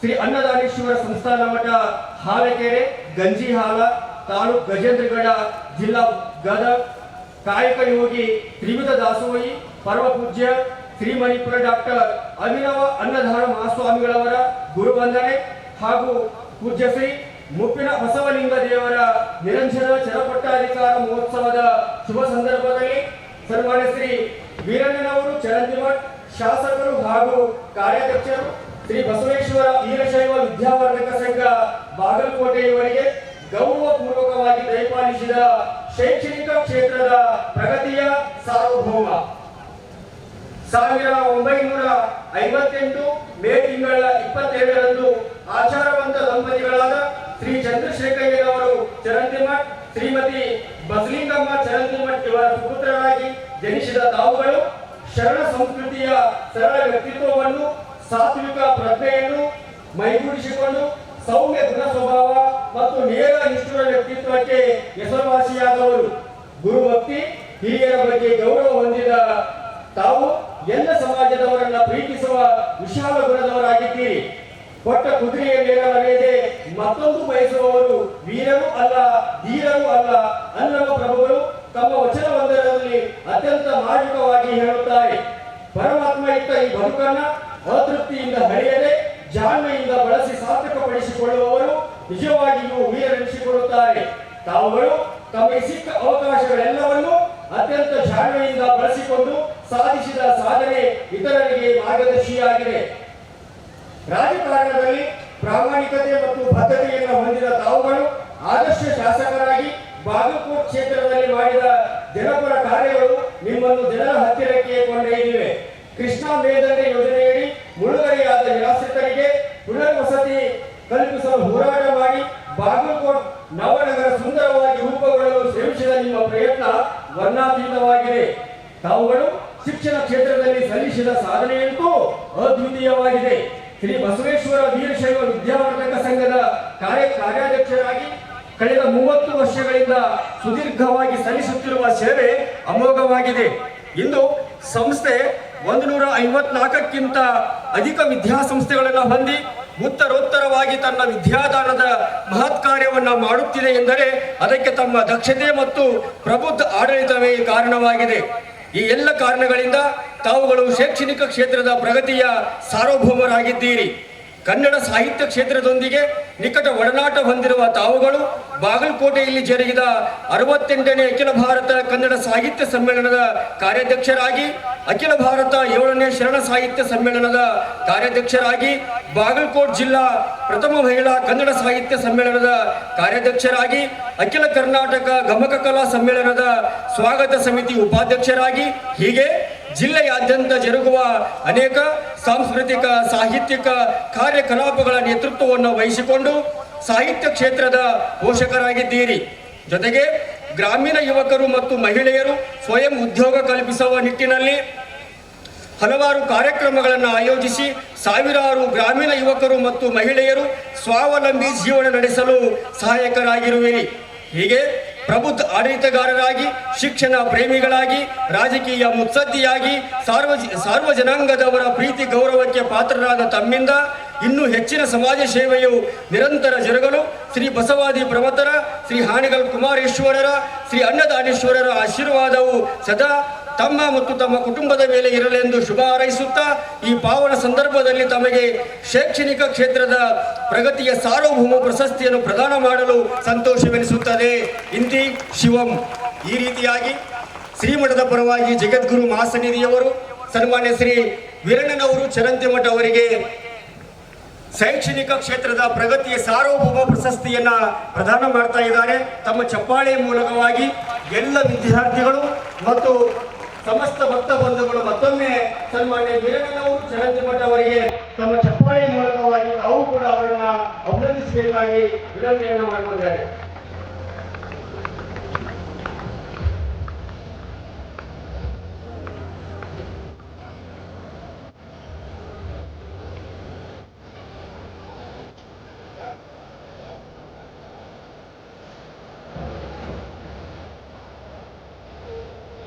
ವೇದಿಕೆ ಮೇಲೆ ಆಸೀನರಾದ ಎಲ್ಲ ಕಲಾವಿದರ ಮೂರ್ತಿಗಳಿಗೆ ವಂದಿಸಿ ಶ್ರೀ ಅನ್ನದಾನೇಶ್ವರ ಕಲಾ ವಿಜ್ಞಾನ ಹಾಗೂ ವಾಣಿಜ್ಯ ಮಹಾವಿದ್ಯಾಲಯದಲ್ಲಿ ಸುಮಾರು 33 ವರ್ಷಗಳ ಸುದೀರ್ಘವಾದಂತಹ ಸೇವೆಯನ್ನು ಸಲ್ಲಿಸಿ ವಯೋಮಾನವಾಗಿ ನಿವೃತ್ತಿಯನ್ನು ಹೊಂದಿದ ಬೌದ್ಧಶಾಸ್ತ್ರ ಪ್ರಾಧ್ಯಾಪಕರಾದ ಶ್ರೀಯುತ HR ಮೇಟಿಯವರು ಶ್ರೀ ಅನ್ನದಾನೇಶ್ವರ ಕಲಾ ವಿಜ್ಞಾನ ಹಾಗೂ ವಾಣಿಜ್ಯ ಮಹಾವಿದ್ಯಾಲಯಕ್ಕೆ 1 ಲಕ್ಷ ರೂಪಾಯಿ ದೇಣಿಗೆಯನ್ನು ಅಲ್ಲಿ ನೀಡಿದ್ದು, ಆ ದೇಣಿಗೆಯನ್ನ ಠೇವಣಿಯನ್ನು ಇಟ್ಟು ಬಂದ ಬಡ್ಡಿ ಹಣದಲ್ಲಿ ಬೌದ್ಧಶಾಸ್ತ್ರ ವಿಷಯದಲ್ಲಿ ಹೆಚ್ಚು ಅಂಕವನ್ನು ಪಡೆದಂತಹ ವಿದ್ಯಾರ್ಥಿಗೆ ಆ ಹಣವನ್ನು ನೀಡಬೇಕು ಅಂತಕ್ಕಂಥ ಉದ್ದೇಶದಿಂದ 1 ಲಕ್ಷ ರೂಪಾಯಿಯನ್ನ ಅವರು ಮಹಾವಿದ್ಯಾಲಯಕ್ಕೆ ಕಾಣಿಕೆ ನೀಡಿದ್ದಾರೆ.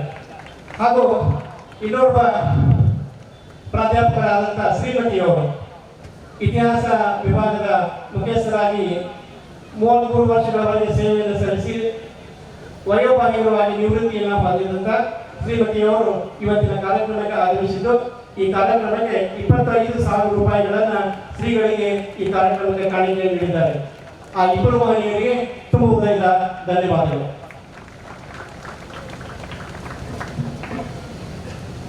ಈ 2 ವಿಚಾರ ಸಂಕಿರಣದಲ್ಲಿ ಅಧ್ಯಕ್ಷತೆಯನ್ನು ನಿಭಾಯಿಸಿರುವ ಈ ನಾಡಿನ ಖ್ಯಾತ ಪ್ರವಚನಕಾರರಾಗಿರುವ ಬಾಲೆಹೊಸೂರಿನ ದಿಂಗಾಲೇಶ್ವರ ಮಠದ ಪರಮ ಪೂಜ್ಯ ದಿಂಗಾಲೇಶ್ವರ ಮಹಾಸ್ವಾಮಿಗಳವರು ತಮ್ಮ ಆಶೀರ್ವಚನವನ್ನು ನಿಭಾಯಿಸಬೇಕಾಗಿ ಪ್ರಾರ್ಥನೆಯನ್ನು ಮಾಡಿಕೊಂಡಿದ್ದಾರೆ. ಪರಮ ಪೂಜ್ಯ ದಿಂಗಾಲೇಶ್ವರ ಮಹಾಸ್ವಾಮಿಗಳವರಿಂದ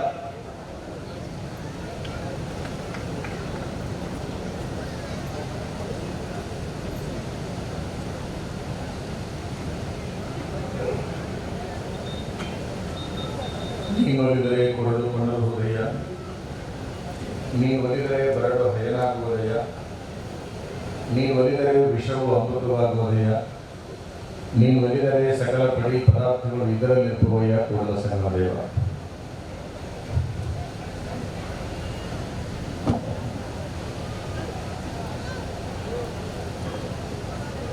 ಇದು ಮುಪ್ಪಿನ ಬಸವಲಿಂಗ ಮಹಾಸ್ವಾಮಿಗಳವರ ಪಟ್ಟಾಧಿಕಾರದ ಮಹೋತ್ಸವ.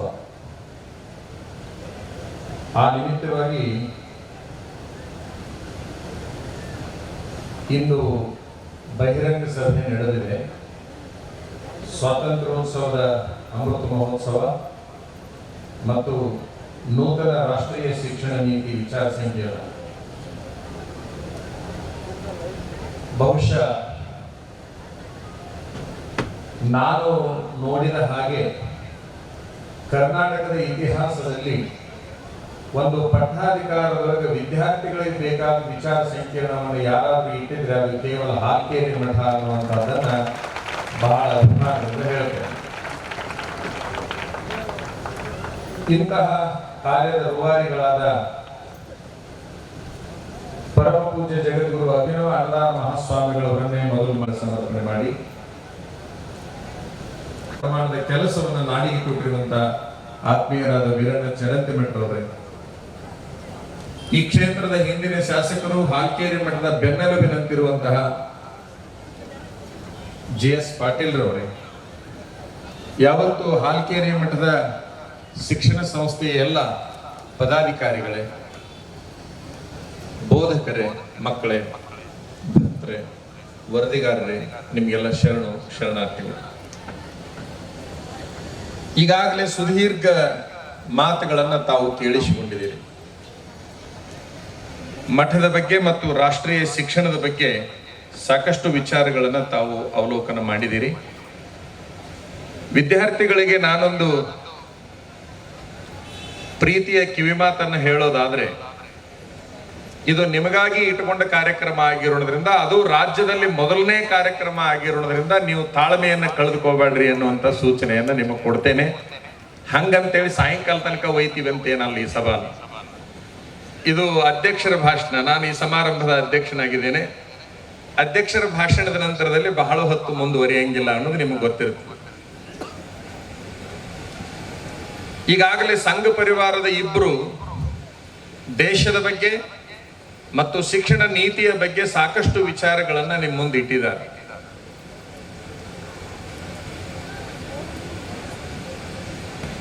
ಅಮೃತ ಮಹೋತ್ಸವ ಅನ್ನುವಂತಹ ಸ್ವಾತಂತ್ರ್ಯೋತ್ಸವ 80 ವರ್ಷಕ್ಕೆ ಅಮೃತ ಮಹೋತ್ಸವ ಅಂತ, 80 ವರ್ಷಕ್ಕೆ ಅಮೃತ ಮಹೋತ್ಸವ ಅಂತ. 25 ಬೆಳ್ಳಿ ಹಬ್ಬ, 50 ಬಂಗಾರದ ಹಬ್ಬ, 75 ವಜ್ರ ಮಹೋತ್ಸವ, 80 ಅಮೃತ ಮಹೋತ್ಸವ, 100ಕ್ಕೆ ಹೇಳ್ರಿ ಮುಂದಿಂದು ಶತಮಾನೋತ್ಸವ. ದೇಶದ ಬಗ್ಗೆ ಸಾಕಷ್ಟು ವಿಚಾರಗಳನ್ನ ತಾವು ಕೇಳಿದಿರಿ. ನಾನೊಂದು ಮಾತು ಹೇಳ್ತೇನೆ ತಮ್ಗೆಲ್ಲ. ಕಾಲಗಳು ಎಷ್ಟಿದ್ದಾವೆ? ಎಷ್ಟು? 3: ಭೂತ, ಭವಿಷ್ಯತ್ತು, ವರ್ತಮಾನ. ಯಾರು 50 ವರ್ಷ ದಾಟಿದ್ದಾರೆ ಅವ್ರದ್ದು ಭೂತಕಾಲ, ಯಾರು 10 ವರ್ಷದ ಒಳಗಿನವರದಾರ ಅವ್ರದೆಲ್ಲ ಭವಿಷ್ಯತ್ ಕಾಲ.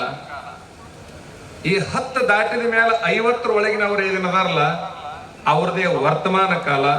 ಅವ್ರದ್ದು ಮಾತ್ರ ಬಹಳ ಚೆನ್ನಾಗಿದ್ರೆ ಭೂತಾನು ಸರಿ ಇರುತ್ತೆ, ಭವಿಷ್ಯನೂ ಸರಿ ಇರುತ್ತೆ ಅನ್ನುವಂತಹ ಭಾವನೆ ನಂದು. ವರ್ತಮಾನ ಯಾರ್ದು ಅಂದ್ರೆ ನಿಮ್ಮದು. ನನ್ನ ಎದುರಿಗೇನು 16,000 ಸಂಖ್ಯೆಯಲ್ಲಿ ವಿದ್ಯಾರ್ಥಿನಿಯರು ಕುಳಿತುಕೊಂಡಿದ್ದಿರಲ್ಲ, ವರ್ತಮಾನ ಕಾಲ ನಿಮ್ಮದು. ಅದು ಬಹಳ ಮಹತ್ವದ್ದು.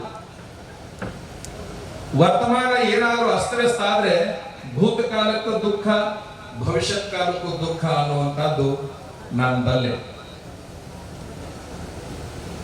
ಸ್ವಾತಂತ್ರ್ಯ ಸಿಕ್ಕ ನಂತರದಲ್ಲಿ ಏನಾಯ್ತು ಅನ್ನೋದಕ್ಕೊಬ್ಬ ಕವಿ ಬಹಳ ಸುಂದರವಾಗಿ ಬರೀತಾನೆ. ಸ್ವಾತಂತ್ರ್ಯವಾಗಲೇ ಸಿಕ್ಕಿದೆಯಂತೆ ಸಿಕ್ಕವರಿಗಷ್ಟೇ ದಕ್ಕಿದೆಯಂತೆ, ಅಡಿಗೆ ಮನೆಯೊಳಗೆ ಬೆಕ್ಕಿದೆಯಂತೆ, ಕೆನೆಯನ್ನೆಲ್ಲ ನೆಕ್ಕಿದೆಯಂತೆ ಅಂತ ಒಬ್ಬ ಬರೀತಾರೆ. ಇದರ ಅರ್ಥ ನಿಮ್ಗೆ ಆಗಿರ್ಬೋದು ಅನ್ಕೊಳ್ತೀನಿ. ಯಾರಿಗೆ ಸ್ವಾತಂತ್ರ್ಯ ಸಿಕ್ಕಿತು ಅನ್ನುವಂತಹ ಪ್ರಶ್ನೆಯನ್ನು ಮಾಡಿಕೊಂಡಾಗ ನಿನಗೆ ಸಿಕ್ಕೈತಿರ ಅಂತ ಕೇಳಿದ್ರೆ ಇಲ್ಲ ಅನ್ನೋರು ಬಹಳ ಮಂದಿದ. ಈ ದೇಶವನ್ನ ಮುಸ್ಲಿಮರು ಲೂಟಿ ಹೊಡೆದ್ರು, ಬ್ರಿಟಿಷರು ಲೂಟಿ ಹೊಡೆದ್ರು. ಅದರ ನಂತರದಲ್ಲಿ ಸುದೀರ್ಘ ಸ್ವಾತಂತ್ರ್ಯ ಸಿಕ್ಕ ನಂತರದಲ್ಲಿ ಇಲ್ಲಿ ತನಕ ಆಳಿರುವ ಬಹುಸಂಖ್ಯಾತ ರಾಜಕಾರಣಿಗಳು ಕೂಡ ಈ ದೇಶವನ್ನ ಲೂಟಿ ಹೊಡಿತಾ ಇದ್ದಾರೆ ಅನ್ನೋದ್ರೊಳಗ ಎರಡು ಮಾತೇ ಇಲ್ಲ.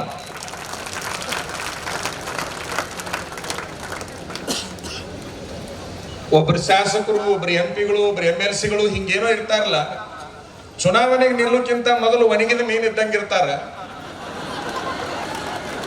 ಅವ್ರು ಆರಿಸಿ ಬಂದ್ರು ಅಂತಂದ್ರೆ ತಿಮಿಂಗ್ಲಾದಂಗ ಆಗಿರ್ತಾರ. ಈ ದೇಶ ಏನಾದ್ರೂ ಸತ್ಯಾನಾಶ ಆಗಿದ್ರೆ, ಬೆಳವಣಿಗೆ ಆಗಿಲ್ಲ ಅಂದ್ರೆ ಈ ದೇಶವನ್ನು ಆಳುವ ನಾಯಕರು ಅನ್ನುವಂಥದ್ದನ್ನು ಬಹಳ ಸ್ಪಷ್ಟವಾಗಿ ತಮ್ಮ ಗಮನಕ್ಕೆ ನಾನು ತರಲಿಕ್ಕೆ ಇಚ್ಛಪಡ್ತೇನೆ. ಇರಬಹುದು ಕೆಲವು ಜನ ಪ್ರಾಮಾಣಿಕರು, ಇಲ್ಲ ಅಂತ ನಾನು ಹೇಳ್ತಾ ಇಲ್ಲ, ಈಗೂ ಪ್ರಾಮಾಣಿಕರಿದ್ದಾರೆ. ಬಹಳ ಕಷ್ಟಪಟ್ಟು ಹುಡುಕ್ಬೇಕು, ಅವರನ್ನ ಬಹಳ ಕಷ್ಟಪಟ್ಟು ಹುಡುಕ್ಬೇಕು. ಇಂಗ್ಲೆಂಡ್ ಅನ್ನುವಂತಹ ಒಂದು ದೇಶಕ್ಕೆ ನಮ್ಮ ದೇಶವನ್ನು ಹೋಲಿಕೆ ಮಾಡಿ ನೋಡಿದ್ರೆ 150 ವರ್ಷಗಳಷ್ಟು ನಾವು ಹಿಂದುಳಿದಿದ್ದೇವೆ ಅಭಿವೃದ್ಧಿಯಲ್ಲಿ ಅನ್ನುವಂಥದ್ದು ಅತ್ಯಂತ ನಾಚಿಕೆಗೇಡಿನ ಸಂಗತಿ. ನಮ್ದು ಭ್ರಷ್ಟಾಚಾರದ ನಿರ್ಮೂಲನೆಯನ್ನು ಮಾಡ್ತೀನಿ ಅಂತ ಹೇಳಿ ಎಲ್ಲಾ ಪಕ್ಷದ ನಾಯಕರು ಪ್ರಮಾಣ ವಚನ ಸ್ವೀಕಾರ ಮಾಡ್ತಾರೆ. ಆದ್ರೆ ಯಾವ ಪಕ್ಷ ಆಡಳಿತಕ್ಕೆ ಬಂದರೂ ಕೂಡ ಭ್ರಷ್ಟಾಚಾರ ನಿರ್ಮೂಲನೆ ಆಗ್ಲಿಲ್ಲ. ಅದೆಲ್ಲ ತಮಗೆ ಗೊತ್ತಿದೆ. ಈ ದೇಶಕ್ಕೆ ಸ್ವಾತಂತ್ರ್ಯವನ್ನು ತಂದು ಕೊಡುವುದರಲ್ಲಿ ಹೋರಾಟಗಾರರು ಎಷ್ಟೊಂದು ಕಷ್ಟಪಟ್ಟರು ಅನ್ನುವಂತಹದ್ದು ಬಹುಸಂಖ್ಯಾತ ರಾಜಕಾರಣಿಗಳಿಗೆ ಅದರ ಅರಿವಿಲ್ಲ. ಒಂದು ಸಣ್ಣ ಘಟನೆಯನ್ನ ಇಲ್ಲಿ ಹೇಳಲಿಕ್ಕೆ ಇಚ್ಛಪಡ್ತೇನೆ. ನೂರಾರು ಜನ ಹೋರಾಟಗಾರರಲ್ಲಿ ಭಗತ್ ಸಿಂಗ್ ಇರಬಹುದು, ಚಂದ್ರಶೇಖರ್ ಆಜಾದ್ ಇರಬಹುದು, ಬಹುಸಂಖ್ಯಾತರಿದ್ದಾರೆ. ಬಹಳಷ್ಟು ಜನ ಪ್ರಾಣವನ್ನ ಕೊಟ್ಟಿದ್ದಾರೆ.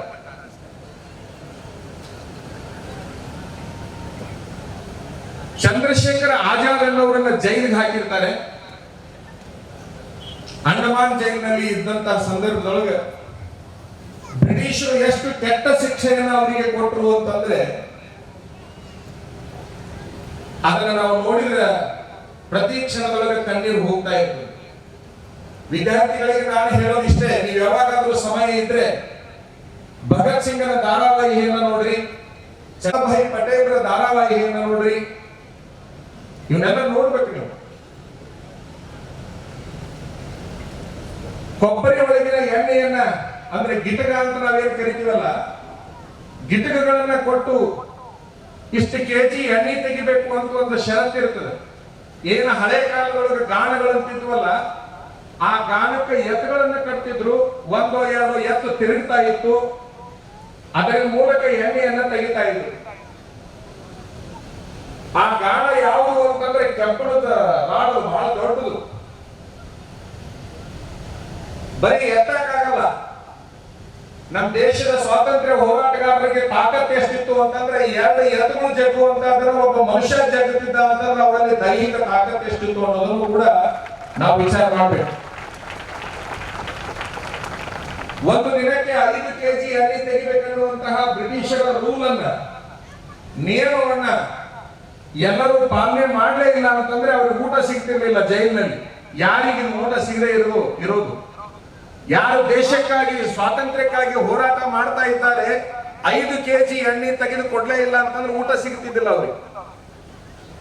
5 ಕೆಜಿ ಎಣ್ಣೆ ತೆಗೆಯೋದಂತಂದ್ರೆ ಆಗದೇ ಇರುವಂತಹ ಕೆಲಸದಲ್ಲಿ ಚಂದ್ರಶೇಖರ್ ಆಜಾದ್ ಒಂದು ದಿವಸ 125 ಕೆಜಿ ಎಣ್ಣೆ ತೆಗಿತಾನೆ. ವಿಚಾರ ಮಾಡ್ರಿ, 125 KG, 1 quintal 25 KG. 1 quintal 25 KG ಎಣ್ಣೆಯನ್ನ ತೆಗೆದಂತಹ ಸಂದರ್ಭದಲ್ಲಿ ಆ ಜೈಲಿನ ಮೇಲಾಧಿಕಾರಿ, ಬ್ರಿಟಿಷ್ ಅಧಿಕಾರಿ ಒಂದು ಪ್ರಶ್ನೆಯನ್ನು ಮಾಡ್ತಾ ಇದ್ದಾರೆ. 125 ಕ್ವಿಂಟಲ್ ಎಣ್ಣೆ ತೆಗೆದಿಯಲ್ಲೋ, ಇದನ್ನೇ ತೆಗೆದು ಇಷ್ಟ ಹಾಕೊಂಡ ಅಂತ ಕೇಳಿದ್ರೆ ಆ ಆಜಾದ್ ಹೇಳ್ತಾನೆ, ಬೇಗನೆ ಬ್ರಿಟಿಷ್ ಸರ್ಕಾರವನ್ನ ಎಣ್ಣೆ ಒಳಗೆ ಮುಳುಗಿಸಬೇಕಾಗೈತಿ, ಅದಕ್ಕೆ ತೆಗೆದು ತಗೋರ್ಲೇ ಮಕ್ಕಳ ಅಂತ ಹೇಳ್ತಾನೆ. ನಿಮ್ಮ ಸರ್ಕಾರವನ್ನ ಬ್ರಿಟಿಷರನ್ನ ಮುಳುಗಿಸಲಿಕ್ಕೆ ಎಣ್ಣೆ ಬಾಳ್ಬೇಕಲ್ಲ, ಅದ್ರ ಸಲುವಾಗಿ ತೆಗೆದಿರಿ ಅಂತ ಹೇಳ್ತಾನೆ. ಇಂತಹ ತಾಕತ್ತು ಯಾರಿಗಿದೆ ಅನ್ನುವಂತಹ ಪ್ರಶ್ನೆಯನ್ನ ಇವತ್ತಿನ ದಿವಸ ಮಾಡಬೇಕಾಗಿದೆ. ದೇಶದ ಬಗ್ಗೆ ಅಭಿಮಾನ ಎಷ್ಟಿತ್ತು ಅವರಿಗೆ ಅನ್ನುವಂತಹದ್ದನ್ನು ಕೂಡ ಇಂತಹ ನೂರಾರು ಘಟನೆಗಳಿಂದ ನಾವು ವಿಚಾರ ಮಾಡಬೇಕಾಗುತ್ತೆ. ದೇಶಾಭಿಮಾನ ಬೇಕು. ನಾನು ಇಲ್ಲಿರುವ ಎಲ್ಲ ವಿದ್ಯಾರ್ಥಿಗಳಿಗೆ ಒಂದು ಮಾತನ್ನ ಹೇಳ್ತೇನೆ, ನೀವು ಮೊದಲನೇದಾಗಿ ದೇಶಾಭಿಮಾನಕ್ಕೆ ಕೈ ಹಾಕಕ್ಕೆ ಹೋಗಬೇಡಿ. ರಾಜ್ಯದ ಬಗ್ಗೆ, ರಾಜ್ಯದ ಭಾಷೆಯ ಬಗ್ಗೆ, ಸಂಸ್ಕೃತಿ ಬಗ್ಗೆ ಕೈ ಹಾಕಲಿಕ್ಕೆ ಹೋಗಬೇಡಿ. ನಿಮ್ಮ ಜಿಲ್ಲೆ, ನಿಮ್ಮ ತಾಲೂಕು, ನಿಮ್ಮ ಊರಿನ ಬಗ್ಗೆನೂ ಕೂಡ ತಲೆ ಹಾಕಕ್ಕೆ ಹೋಗಬೇಡ್ರಿ. ನೀವು ಯಾವ ಮನೆ ಒಳಗೆ ಹುಟ್ಟಿರಲ್ಲ ಆ ಮನೆ ಬಗ್ಗೆ ಮೊದಲನೇದ ಅಭಿಮಾನವನ್ನು ಇಟ್ಕೊಂಡಿದ್ದೆ ಕರೆ, ಆದ್ರೆ ರಾಷ್ಟ್ರಾಭಿಮಾನ ತನ್ನಷ್ಟಕ್ಕೆ ತಾನೇ ಬರುತ್ತೆ ಅನ್ನುವಂತಹ ವಿಶ್ವಾಸ ನಮ್ದು. ನೀವು ಹುಟ್ಟಿದ ಮನೆ ಬಗ್ಗೆ ನಿಮಗೆ ಅಭಿಮಾನ ಬೇಕು. ನಿಮಗೆ ಜನ್ಮ ಕೊಟ್ಟಿರ್ತಕ್ಕಂತಹ ತಂದೆ ತಾಯಿಗಳ ಬಗ್ಗೆ ನಿಮಗೆ ಅಭಿಮಾನ ಬೇಕು. ನಿಮಗೆ ಶಿಕ್ಷಣ ಕೊಟ್ಟಿರ್ತಕ್ಕಂತಹ ಶಾಲೆಯ ಬಗ್ಗೆ ನಿಮಗೆ ಅಭಿಮಾನ ಬೇಕು. ನಿಮ್ಮ ಬಗ್ಗೆ ನಿಮಗೆ ಅಭಿಮಾನ ಬೇಕು. ಅಂದಾಗ ಮಾತ್ರ ನೀವು ಏನನ್ನು ಸಾಧಿಸಲಿಕ್ಕೆ ಸಾಧ್ಯ ಇದೆ. ಅದಿಲ್ಲ ಅಂತಂದ್ರೆ ನೀವೇನೋ ಕೂಡ ಸಾಧಿಸಲಿಕ್ಕೆ ಆಗೋದಿಲ್ಲ. ನಾನು ಬಹುಸಂಖ್ಯಾತರನ್ನ ಇವತ್ತಿನ ದಿವಸ ನೋಡ್ತಾ ಇದ್ದೇನೆ, ಅವ್ರ ಬಗ್ಗೆ ಅವರಿಗೆ ಅಭಿಮಾನ ಇಲ್ಲ, ಅವರ ಮನೆತನದ ಬಗ್ಗೆ ಅವರಿಗೆ ಅಭಿಮಾನ ಇಲ್ಲ, ಇನ್ನೇನು ಇವರು ದೇಶಾಭಿಮಾನವನ್ನ ತುಂಬಿಕೊಳ್ಳಿಕ್ಕೆ ಸಾಧ್ಯ ಇದೆ ಅನ್ನುವಂತ ಪ್ರಶ್ನೆ ನಾನು. ಯಾವಾಗಲೂ ನಮ್ಮ ಬಗ್ಗೆ ನಮಗೆ ಅಭಿಮಾನ ಬೇಕು. ಅಂದಾಗ ಮಾತ್ರ ಎಲ್ಲರ ಬಗ್ಗೆ ಅಭಿಮಾನ ನಮ್ಮಲ್ಲಿ ಬರಲಿಕ್ಕೆ ಸಾಧ್ಯ ಅನ್ನುವಂಥದ್ದು ನನ್ನ ವಿಚಾರ. ನಮ್ಮ ಹಿಂದಿನ ಕಾಲದ ಹಿರಿಯರಿಗೆ ಸ್ವಾತಂತ್ರ್ಯೋತ್ಸವದ ಹೋರಾಟದ ಕಾಲದಲ್ಲಿ ಬಹಳ ಜನ ವಿದ್ಯಾವಂತರು ಇರಲಿಲ್ಲ. ಎಲ್ಲಿದ್ರು ಬಹಳ ಜನ ವಿದ್ಯಾವಂತರು. ಊರಿನಲ್ಲಿ ಒಬ್ಬರಾಗಿ ಅದರೊಳಗೆ ಬಹಳ ಪ್ರಸಿದ್ಧ, ಊಟ ಮಾಡುವುದರಲ್ಲಿ ಬಹಳ ಪ್ರಸಿದ್ಧ. ಎಷ್ಟು ತಿಂಗಳು ಊಟ ಮಾಡ್ತಿದ್ದ? 6 ತಿಂಗಳು. ಎಷ್ಟು ತಿಂಗಳು ಮಲಗುತ್ತಿದ್ದ? 6 ತಿಂಗಳು. ಯಾವ ಮಗ ನಿಮಗೆ ಹೇಳ್ತಿದ್ರೆ?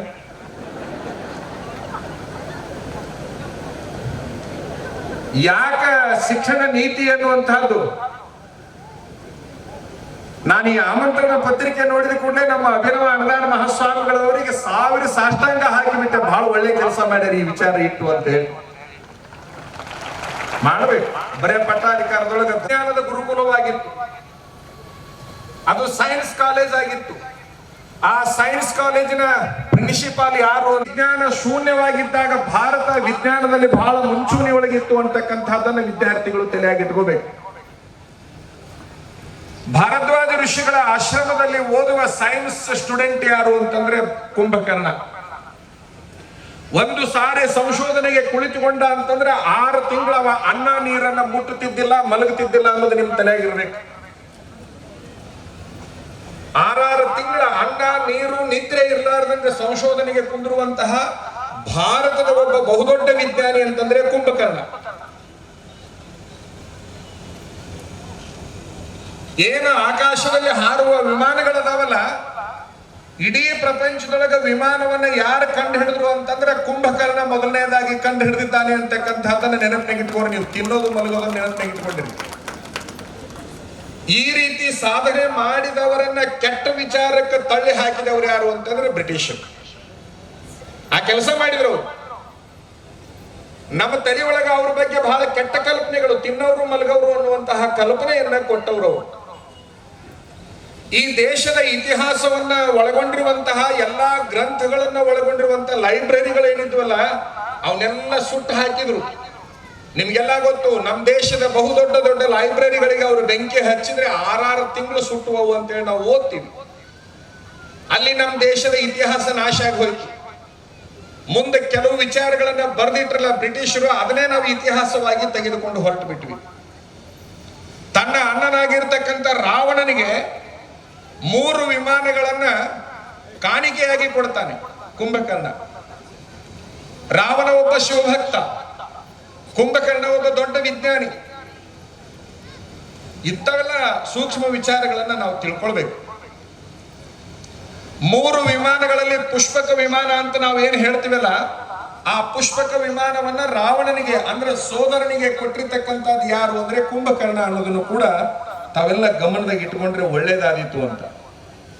ಈ ದೇಶದ ಇತಿಹಾಸ, ಈ ದೇಶದ ಸಂಸ್ಕೃತಿಯನ್ನ ನಾಶ ಮಾಡಬೇಕಾದ್ರೆ ಒಬ್ಬ ಮೆಕಾಲೆ ಅಂತಕ್ಕಂಥವ ಈ ದೇಶವನ್ನ 3 ಸಾರಿ ಸುತ್ತ ಹಾಕ್ತಾನೆ. ಭಾರತವನ್ನ 3 ಸಾರಿ ಪರಿಪೂರ್ಣ ಸುತ್ತ ಹಾಕಿ 1832ನೇ ಇಸ್ವಿಯಲ್ಲಿ ಬ್ರಿಟಿಷ್ ಪಾರ್ಲಿಮೆಂಟ್ ನೊಳಗೆ ಅವ ಭಾಷಣ ಮಾಡ್ತಾನೆ. ಏನಂತ ಭಾಷಣ ಮಾಡ್ತಾನ? ಭಾರತವನ್ನ ಸದಾಕಾಲ ನಮ್ಮ ಕೈ ಒಳಗೆ ಇಟ್ಟುಕೊಳ್ಳಬೇಕಾಗಿದ್ರೆ ಭಾರತದ ಸಂಸ್ಕೃತಿಯನ್ನು ನಾಶ ಮಾಡಬೇಕು, ಭಾರತದ ಶಿಕ್ಷಣ ಪದ್ಧತಿಯನ್ನು ನಾಶ ಮಾಡಬೇಕು. ಎಲ್ಲಿಯವರೆಗೆ ಆ ಶಿಕ್ಷಣ ಪದ್ಧತಿಯನ್ನು ನಾಶ ಮಾಡೋದಿಲ್ಲ, ಅಲ್ಲಿರುವ ಸಂಸ್ಕೃತಿಯನ್ನು ಹಾಳು ಮಾಡೋದಿಲ್ಲ, ಅಲ್ಲಿ ತನಕ ನಾವು ಭಾರತವನ್ನ ಬಗ್ಗಿಸಲಿಕ್ಕೆ ಸಾಧ್ಯವೇ ಇಲ್ಲ ಅನ್ನುವಂತ ಮಾತನ್ನ ತನ್ನ ಪಾರ್ಲಿಮೆಂಟ್ ನೊಳಗೆ ಹೇಳ್ಕೊಳ್ತಾನ. ನೀವು ವಿಚಾರ ಮಾಡ್ರಿ. ಹಾಗಾದ್ರೆ ಭಾರತದ ತಾಕತ್ತಿರೋದು ಎಲ್ಲಿ ಅಂತಂದ್ರೆ ತನ್ನ ಸಂಸ್ಕೃತಿಯಲ್ಲಿ ಮತ್ತು ಶಿಕ್ಷಣದ ನೀತಿಯಲ್ಲಿ ಐತೆ ಅಂತಕ್ಕಂಥದ್ದನ್ನ ಆತ ಹೇಳ್ತಾನೆ ಮೆಕಾಲೆ. ನಾವು ವಿಚಾರ ಮಾಡ್ಬೇಕು. ನಮ್ಮ ದೇಶದ ಸಂಸ್ಕೃತಿಯನ್ನು ಉಳಿಸಿಕೊಂಡ್ರೆ, ನಮ್ಮ ದೇಶದ ಇತಿಹಾಸದ ಶಿಕ್ಷಣ ಪದ್ಧತಿಯನ್ನು ಉಳಿಸಿಕೊಂಡ್ರೆ ನಾವೇನೆಲ್ಲ ಉಳಿಸಿಕೊಳ್ಳಿಕ್ಕೆ ಸಾಧ್ಯ ಅಂತಕ್ಕಂಥದ್ದು. ಆತ ಹೇಳುವ ಮಾತೇನು ಅಂತಂದ್ರೆ ಎರಡನ್ನ ನಾಶ ಮಾಡಬೇಕು. ಶಿಕ್ಷಣ ಪದ್ಧತಿಯನ್ನ ತೆಗೆದು ಹಾಕಬೇಕು, ಭಾರತದ ಶಿಕ್ಷಣ ಪದ್ಧತಿಯನ್ನ ತೆಗೆದು ಹಾಕಬೇಕು. ಎದರ ಸಲುವಾಗಿ? ಭಾರತವನ್ನು ನಾಶ ಮಾಡುವ ಸಲುವಾಗಿ. ಜೊತೆಗೆ ಆತ ಹೇಳ್ತಾನ, ಎಲ್ಲಿ ಶಿಕ್ಷಣದ ನೀತಿ ಅಡಗಿದೆ ಅಂತಂದ್ರೆ, ಸಂಸ್ಕೃತಿ ಅಡಗಿದೆ ಅಂತಂದ್ರೆ ಆ ಭಾರತದ ಮಠಗಳು, ಆಶ್ರಮಗಳು ಮತ್ತು ಮಂದಿರಗಳು, ದೇವಾಲಯಗಳಂತ ಏನದವಲ್ಲ ಅಲ್ಲಿ ಅಡಗಿದೆ. ಅವುಗಳ ಬಗ್ಗೆ ಕೀಳರಿಮೆಯನ್ನು ತರುವಂತಹ ಪ್ರಯತ್ನವನ್ನ ನಾವು ಮಾಡಬೇಕು ಅಂತ ಹೇಳ್ತಾನೆ. ಹಾಗಾಗಿ ನೀವು ಬಹಳ ಹುಡುಗರು ಮಠ ಅಂದ್ರೆ ನಿಮ್ಗೆ ಅಲರ್ಜಿ, ಗುಡಿ ಅಂದ್ರೆ ನಿಮ್ಗೆ ಅಲರ್ಜಿ. ಬಹಳ ಹುಡುಗರು ಗೋಣ ಹಾಕ್ಬೇಡ್ರಿ, ಒಬ್ಬೊಬ್ರು ಚಲೋ ಇದ್ದೀರಿ ನೀವು. ಆದ್ರೆ ನಿಮ್ಮ ಅವ್ಗಿರೋ ಅಭಿಮಾನ ನಿಮಗಿಲ್ಲ, ನಿಮ್ಮ ಅಪ್ಪಗಿರೋ ಅಭಿಮಾನ ನಿಮಗಿಲ್ಲ, ನಿಮ್ಮ ಅಜ್ಜಿಗಿದ್ದ ಅಭಿಮಾನ ನಿಮ್ಮ ಅಪ್ಪಗಿಲ್ಲ, ಅವ್ರಿಗಿದ್ದಿದ್ದು ನಿಮಗಿಲ್ಲ. ಹಿಂಗಾಗಿ ಹೋಯ್ತು. ಶಕ್ತಿ ಅಡಗಿದ್ದು ಎಲ್ಲಿ ಅಂತಂದ್ರೆ ನಮ್ಮ ಧಾರ್ಮಿಕ ಸ್ಥಳಗಳಲ್ಲಿ. ಅದನ್ನ ನಾವು ಬಹಳ ಚೆನ್ನಾಗಿ ನೆನಪಿನಾಗ ಇಟ್ಕೊಳ್ಳುವಂತಹ ಪ್ರಯತ್ನ ಮಾಡ್ಬೇಕು. ಈಗ ಉದಾಹರಣೆಗೆ ಹೇಳೋದಾದಂತಂದ್ರೆ, ನಿಮ್ಮಪ್ಪ ಎಲ್ಲಿ ಕಲ್ತಿದ್ದ ಅಂತಂದ್ರೆ ಸರ್ಕಾರದ ಕನ್ನಡ ಶಾಲೆಯಲ್ಲಿ ಕಲ್ತಿದ್ದ. ನಿಮ್ಮಪ್ಪ ಎಲ್ಲಿ ಕಲ್ತಿದ್ದ ಅಂತ ಕೇಳಿದ್ರೆ ನಮ್ಮೂರಾಗ ಕನ್ನಡ ಶಾಲೆ ಇತ್ತಲ್ಲ, ಅಲ್ಲೇ ಕಲ್ತಿದ್ದಂದ್ರೆ. ನಿಮ್ಮಪ್ಪ ಕಲ್ತಿದ್ದು ಕನ್ನಡ ಶಾಲೆ ಒಳಗೆ, ನೀ ಎಲ್ಲಿ ಕಲಿಯಕತ್ತಿದಿ? ಕಾನ್ವೆಂಟ್ ಶಾಲೆ ಒಳಗೆ. ನಿಮ್ಮಪ್ಪ ಕನ್ನಡ ಶಾಲೆಯಲ್ಲಿ ಕಲಿತು ಎಷ್ಟು ದೊಡ್ಡವಾದ ಅಂತಂದ್ರೆ ನಿನಗೆ ತಿಂಗಳಿಗೆ ವರ್ಷಕ್ಕೆ 50,000 ಕೊಟ್ಟು ಕಲಿಸುವಷ್ಟು ದೊಡ್ಡವಾದ. ನಿನ್ನನ್ನು ಕಾನ್ವೆಂಟ್ ಶಾಲೆಗೆ ಹಾಕಿದ. ಕಾನ್ವೆಂಟ್ ಶಾಲೆ ಒಳಗೆ ಕಲ್ತಿರ್ತಕ್ಕಂಥ ನೀನು ನಿಮ್ಮ ಅಪ್ಪನ ಎಲ್ಲಿಟ್ಟೆ ಅಂತಂದ್ರೆ ಒಯ್ದು ಅನಾಥಾಶ್ರಮದೊಳಗೆ ಇಟ್ಟುಬಿಟ್ಟು. ತಂದೆ ತಾಯಿಗಳನ್ನ ಅನಾಥಾಶ್ರಮಕ್ಕೆ ಒಯ್ದಿಡುವಂತ ಕೆಟ್ಟ ಸಂಸ್ಕೃತಿಯನ್ನ ಯಾರು ಕೊಟ್ರು ಅಂತಂದ್ರೆ ಅದನ್ನ ಬ್ರಿಟಿಷರು ಕೊಟ್ರು. ಅದನ್ನ ನಾವು ಪಾಲಿಸಿಕೊಂಡು ಹೊರಟಿದೀವಿ. ನಿಮ್ಮ ಅಪ್ಪಗೆ 5,000 ರೂಪಾಯಿ ಪಗಾರ ಇದ್ದಿಲ್ಲ, ಆದ್ರೆ ಮನೆಯವ್ರಿಗೆಲ್ಲರಿಗೂ ಬಟ್ಟೆ ಕೊಡ್ತಿದ್ದ, ಹೊಟ್ಟಿಗೆ ಅನ್ನ ಕೊಡ್ತಿದ್ದ, ಇರಾಕೊಂದು ಮನೆ ಕಟ್ಸಿದ್ದ. ನಿನಗೆ 5 ಲಕ್ಷ ರೂಪಾಯಿ ಪಗಾರ ಇರ್ತೈತಿ, ಯಾಕಂದ್ರೆ ಹಾರ್ಡ್ವೇರ್ ಸಾಫ್ಟ್ವೇರ್ ಇಂಜಿನಿಯರ್ಗಳು ನೀವೆಲ್ಲ. ಆದ್ರೆ ನೀವೆಲ್ಲಿ ಇರ್ತೀರಿ ಅಂತಂದ್ರೆ ಬೇರೆ ಕಡೆಗೇನೆ ಇರ್ತೀರಿ, ನಿಮ್ಮ ಅಪ್ಪ ನಿಮ್ಮ ಅವನ ಹತ್ರ ಇರುವುದಿಲ್ಲ. ಈ ಶಿಕ್ಷಣ ಪದ್ಧತಿ ಯಾರು ಬಿಟ್ಟು ಹೋದ್ರು ಅಂತಂದ್ರೆ ಬ್ರಿಟಿಷರು ಬಿಟ್ಟು ಹೋದ್ರು. ನಾವು ನಮ್ಮ ದೇಶದ ಶಿಕ್ಷಣ ಪದ್ಧತಿಯನ್ನ ನಮ್ಮ ಜೀವನದಲ್ಲಿ ಅಳವಡಿಸಿಕೊಳ್ಳುವಂತಹ ಪ್ರಯತ್ನ ಮಾಡಬೇಕು. ಒಂದು ವಿಚಿತ್ರ ಸತ್ಯವನ್ನ ಹೇಳಲಿಕ್ಕೆ ಇಚ್ಛಪಡ್ತೇನೆ. ಐಹೊಳೆ ಗೊತ್ತಾ ನಿಮ್ಗೆ? ಐಹೊಳೆ ಎಲ್ಲೈತಿ? ಇಲ್ಲೇ ಬದಾಮಿ ತಾಲೂಕಿನೊಳಗೆ ಪಟ್ಟದಕಲ್ಲು ಮಗ್ಲ ಐತಲ್ಲ. ಬಹುಶಃ ನನಗೆ ಬಹಳ ಚೆನ್ನಾಗಿ ಗೊತ್ತು, ಇಲ್ಲಿ ಕುಂತ ಜನರಿಗೆ ಒಬ್ಬರಿಗೂ ಕೂಡ ಗೊತ್ತಿಲ್ಲ. ಐಹೊಳೆ ಎದಕ್ ಬಹಳ ಪ್ರಸಿದ್ಧ ಹೇಳ್ರಿ? ಅಲ್ಲೊಂದು ಗುಡಿ ಐತಿ, ಅಷ್ಟೇ ಗೊತ್ತು ನಿಮಗೆ. ಆದ್ರೆ ನಿಮ್ ತಲೆ ಒಳಗಿರ್ಲಿ, ಒಂದು ಐಹೊಳೆ ಅನ್ನುವಂತಹದ್ದು ನಮ್ಮ ನಾಡಿನ ಬಹುದೊಡ್ಡ ಶಿಕ್ಷಣ ಕೇಂದ್ರ ಆಗಿತ್ತು ಅಂತಕ್ಕಂಥದ್ದು ಬಹಳ ಮಂದಿಗೆ ಗೊತ್ತಿಲ್ಲ. ಇವತ್ತು ಐಹೊಳೆ ಒಳಗೆ ಮನೆಗಳೇ ಎಷ್ಟದಾವಪ್ಪ ಅಂತಂದ್ರೆ 150 ಬೇಡ 200 ಮನೆಗಳಿರ್ಬೋದು, ಅಷ್ಟು ಚಿಕ್ಕ ಗ್ರಾಮ. ಆದ್ರೆ ಒಂದು ಐಹೊಳೆ ಅನ್ನುವಂತ ಊರಿನಲ್ಲಿ ಎಷ್ಟು ಜನ ಶಿಕ್ಷಕರಾಗಿದ್ರು ಅಂತಂದ್ರೆ 3,000 ಜನ ಶಿಕ್ಷಕರನ್ನು ಒಳಗೊಂಡಿತ್ತು ಆ ಕೇವಲ ಐಹೊಳೆ ಅನ್ನುವಂತಹದ್ದು. ಓದೋರ ಸಂಖ್ಯೆ ಎಷ್ಟಿತ್ತು ಅನ್ನುವಂಥದ್ದನ್ನು ನಾವು ವಿಚಾರ ಮಾಡಬೇಕು. ಒಂದು ಸಣ್ಣ ಊರಾಗ 3,000 ಜನ ಶಿಕ್ಷಕರದಾರ ಅಂತಂದ್ರೆ ಆ ಊರಿನ ತಾಕತ್ತೆ ಅಂತದ್ದು ಅನ್ನುವಂತಹದ್ದನ್ನ ನಾವು ಬಹಳ ಗಮನಿಸಬೇಕಾಗಿರುವಂತಹದ್ದು. ನಮ್ಮ ದೇಶದ ಸಮಗ್ರ ಇತಿಹಾಸವನ್ನ, ನಮ್ಮ ದೇಶದ ಸಂಸ್ಕೃತಿಯನ್ನ ನಾವು ಶಿಕ್ಷಣದಲ್ಲಿ ತಂದಾಗ ಮಾತ್ರ ಈ ದೇಶ ಬದಲಾವಣೆ ಆಗ್ಲಿಕ್ಕೆ ಸಾಧ್ಯ. ಆದ್ರೆ ನೀತಿ ಶಿಕ್ಷಣ ನೀತಿಗಳಲ್ಲಿನೂ ಕೂಡ ಜಾತಿ ಪ್ರವೇಶ ಮಾಡಬಾರದು ಅಂತಕ್ಕಂಥದ್ದು ಬಹಳ ಗಮನಿಸಬೇಕಾಗಿರುವಂತಹ ವಿಚಾರ. ಶಿಕ್ಷಣ ನೀತಿಯಲ್ಲಿ ದೇಶದ ಇತಿಹಾಸ ಇರಬೇಕೇ ಹೊರತಾಗಿ ಯಾವುದಾದ್ರೂ ಒಂದು ಜಾತಿಯನ್ನು ಮೇಲೆ ಎತ್ತುವಂತಹ ಕೆಟ್ಟ ಸಂಸ್ಕೃತಿ ಬರಬಾರದು ಅನ್ನುವಂಥದ್ದು ನನ್ನ ಸಲಹೆಯಾಗಿದೆ. ನನ್ನ ಮಾತನ್ನ ಬಹಳ ಜನ ಅರ್ಥ ಮಾಡ್ಕೊಳ್ತೀರಿ ಅಂತ ನಾನು ಅನ್ಕೊಂಡಿನಿ. ನಾ ಎಲ್ಲ ವಿದ್ಯಾರ್ಥಿನಿಯರಿಗೆ ಹೇಳೋದು ಇಷ್ಟ, ನೀವು ಕಾಲೇಜು ಮುಗಿಸುವ ಹಂತದಲ್ಲಿ PUC ಮುಗಿಸಿ ಹೊರಗೆ ಹೋಗುವ ಅಷ್ಟರೊಳಗನೆ ನಿಮಗೆ ಕನ್ನಡ ಚೆನ್ನಾಗಿ ಮಾತಾಡಕ್ ಬರ್ಬೇಕು. ಅದರ ನಂತರದಲ್ಲಿ ಹಿಂದಿ ಚೆನ್ನಾಗಿ ಮಾತಾಡಕ್ ಬರ್ಬೇಕು. ಅದರ ನಂತರದಲ್ಲಿ ನಿಮಗೆ ಇಂಗ್ಲಿಷ್ ಚೆನ್ನಾಗಿ ಮಾತಾಡಕ್ ಬರ್ಬೇಕು. ನಿಮಗೆ ಹಿಂದಿನೂ ಬರಬೇಕು, ಇಂಗ್ಲಿಷು ಬರಬೇಕು. ಆದರೆ ಕನ್ನಡದಲ್ಲಿ ಮಾತ್ರ ನೀವು ಮಾತಾಡುವಂತ ಸಂಸ್ಕೃತಿಯನ್ನ ರೂಢಿ ಮಾಡ್ಕೋಬೇಕು. ಅಂದಾಗ ಮಾತ್ರ ನೀವೇನಾದ್ರೂ ಮಾಡ್ಲಿಕ್ಕೆ ಸಾಧ್ಯ ಇದೆ. ಹಿಂದಿ ಇಂಗ್ಲಿಷ್ ಬರಲಿಲ್ಲ ಅಂದ್ರೆ ಕೆಟ್ಟ ಅಸಹ್ಯ ಆಗುತ್ತೆ. ನಾನು ಹಿಂದಿನೂ ಕಲ್ತಿದ್ದಿಲ್ಲ, ಇಂಗ್ಲಿಷು ಕಲ್ತಿದ್ದಿಲ್ಲ. ಒಂದ್ಸರಿ ವಿಮಾನದಾಗ ಹೊಂಟಿದ್ದೆ. ದೊಡ್ಡ ಸಮಸ್ಯೆ ಬಂದಿದ್ದು ವಿಮಾನದಾಗ ಅಂದ್ರೆ ಇರೋದು 2 ಭಾಷೆ ಅಲ್ಲ, ಒಂದು ಹಿಂದಿ, ಇನ್ನೊಂದು ಇಂಗ್ಲಿಷ್. ಅಲ್ಲಿ ಕನ್ನಡ ಮಾತಾಡಕ್ ಬರ್ತೈತೆ ಹೇಳ್ರಿ ಅಂತಂದ್ರೆ ಏನು ನಡೆಯಂಗಿಲ್ಲ. ಅದು ಏರ್ ಹೋಸ್ಟ್ ಅಂತ ಇರ್ತಾರಲ್ಲ, ಗೊತ್ತೇನು? ಗಗನ ಸಖಿಯರು, ಸಖರು ಅಂತ ಇರ್ತಾರಲ್ಲ, ಅವರೆಲ್ಲ ಹಿಂದಿ ಇಂಗ್ಲಿಷ್. ಒಂದು 2-3 ಸರಿ ಹಂಗ ಅಡ್ಡಾಡಿದೆ. ಒದ್ದಾಡ್ಕೊಂತ ಹಗಲಲ್ಲಿ ವಿಮಾನದಾಗ ಅಡ್ಡಾಡೋ ಕೆಲಸ ಬರ್ತಿದ್ವು. ಒಂದ್ ಸಾರಿ ಒಬ್ಬರು ನನ್ನ ಗೆಳೆಯರು, ನಾನು ಬರ್ತೀನಿ ಕರ್ಕೊಂಡು ಹೋಗ್ರಿ ಅಂದ್ರು. ಬರ್ರಿ ಅಂದೆ. ಅವರು ಸ್ವಲ್ಪ ಮೊದಲನೇ ಸಾರಿ ವಿಮಾನದಾಗ ಹತ್ತಿದವ್ರಿಗೆ ಒಂದು ದೊಡ್ಡ ಹುಚ್ಚ ಏನಂತಂದ್ರೆ ಕಿಟಕಿ ಕಡೆಗೆ ವಿಂಡೋ ಸೀಟ್ ಅಂತ ನಾವೇನ್ ಕರಿತೀವಲ್ಲ, ಅಲ್ಲಿ ಕುಂದ್ರೋದೊಂದು ಇರ್ತೈತಿ. ಏನಿರ್ತೈತಿ ಹೊರಗೆ ನೋಡೋಣ. ನಾ ಕುಂದಿರ್ತೀನಿ ರೀ ಅಂದ್ರು. ಕುಂದ್ರಿ ಅಂದೆ. ಕೂತ್ಕೊಂಡ್ರು. ನಮ್ಮ ಹಣೆ ಬರಕ್ಕ ನಾವಿಬ್ರು ಎಲ್ಲಿ ಕುಂತಿದ್ವಿ ಗೊತ್ತೇನು? ಆತಗೂ ಹಿಂದಿ ಬರಂಗಿಲ್ಲ, ಇಂಗ್ಲಿಷ್ ಬರಂಗಿಲ್ಲ, ನನಗೂ ಬರಂಗಿಲ್ಲ. ಎಕ್ಸಿಸ್ಟಿಂಗ್ ಸೀಟ್ ಅಂತ ಇರ್ತೈತಿ ಗೊತ್ತಾ? ಆಪತ್ತ ಕಾಲದೊಳಗೆ ದಡಕ್ಕಿನ ತೆಗೆದು ಹಾರೋದು. ನಮ್ಮಿಬ್ಬರ ಹಣೆ ಬರಕ್ಕೆ ಅದು ಬಂದ್ಬಿಟ್ಟು.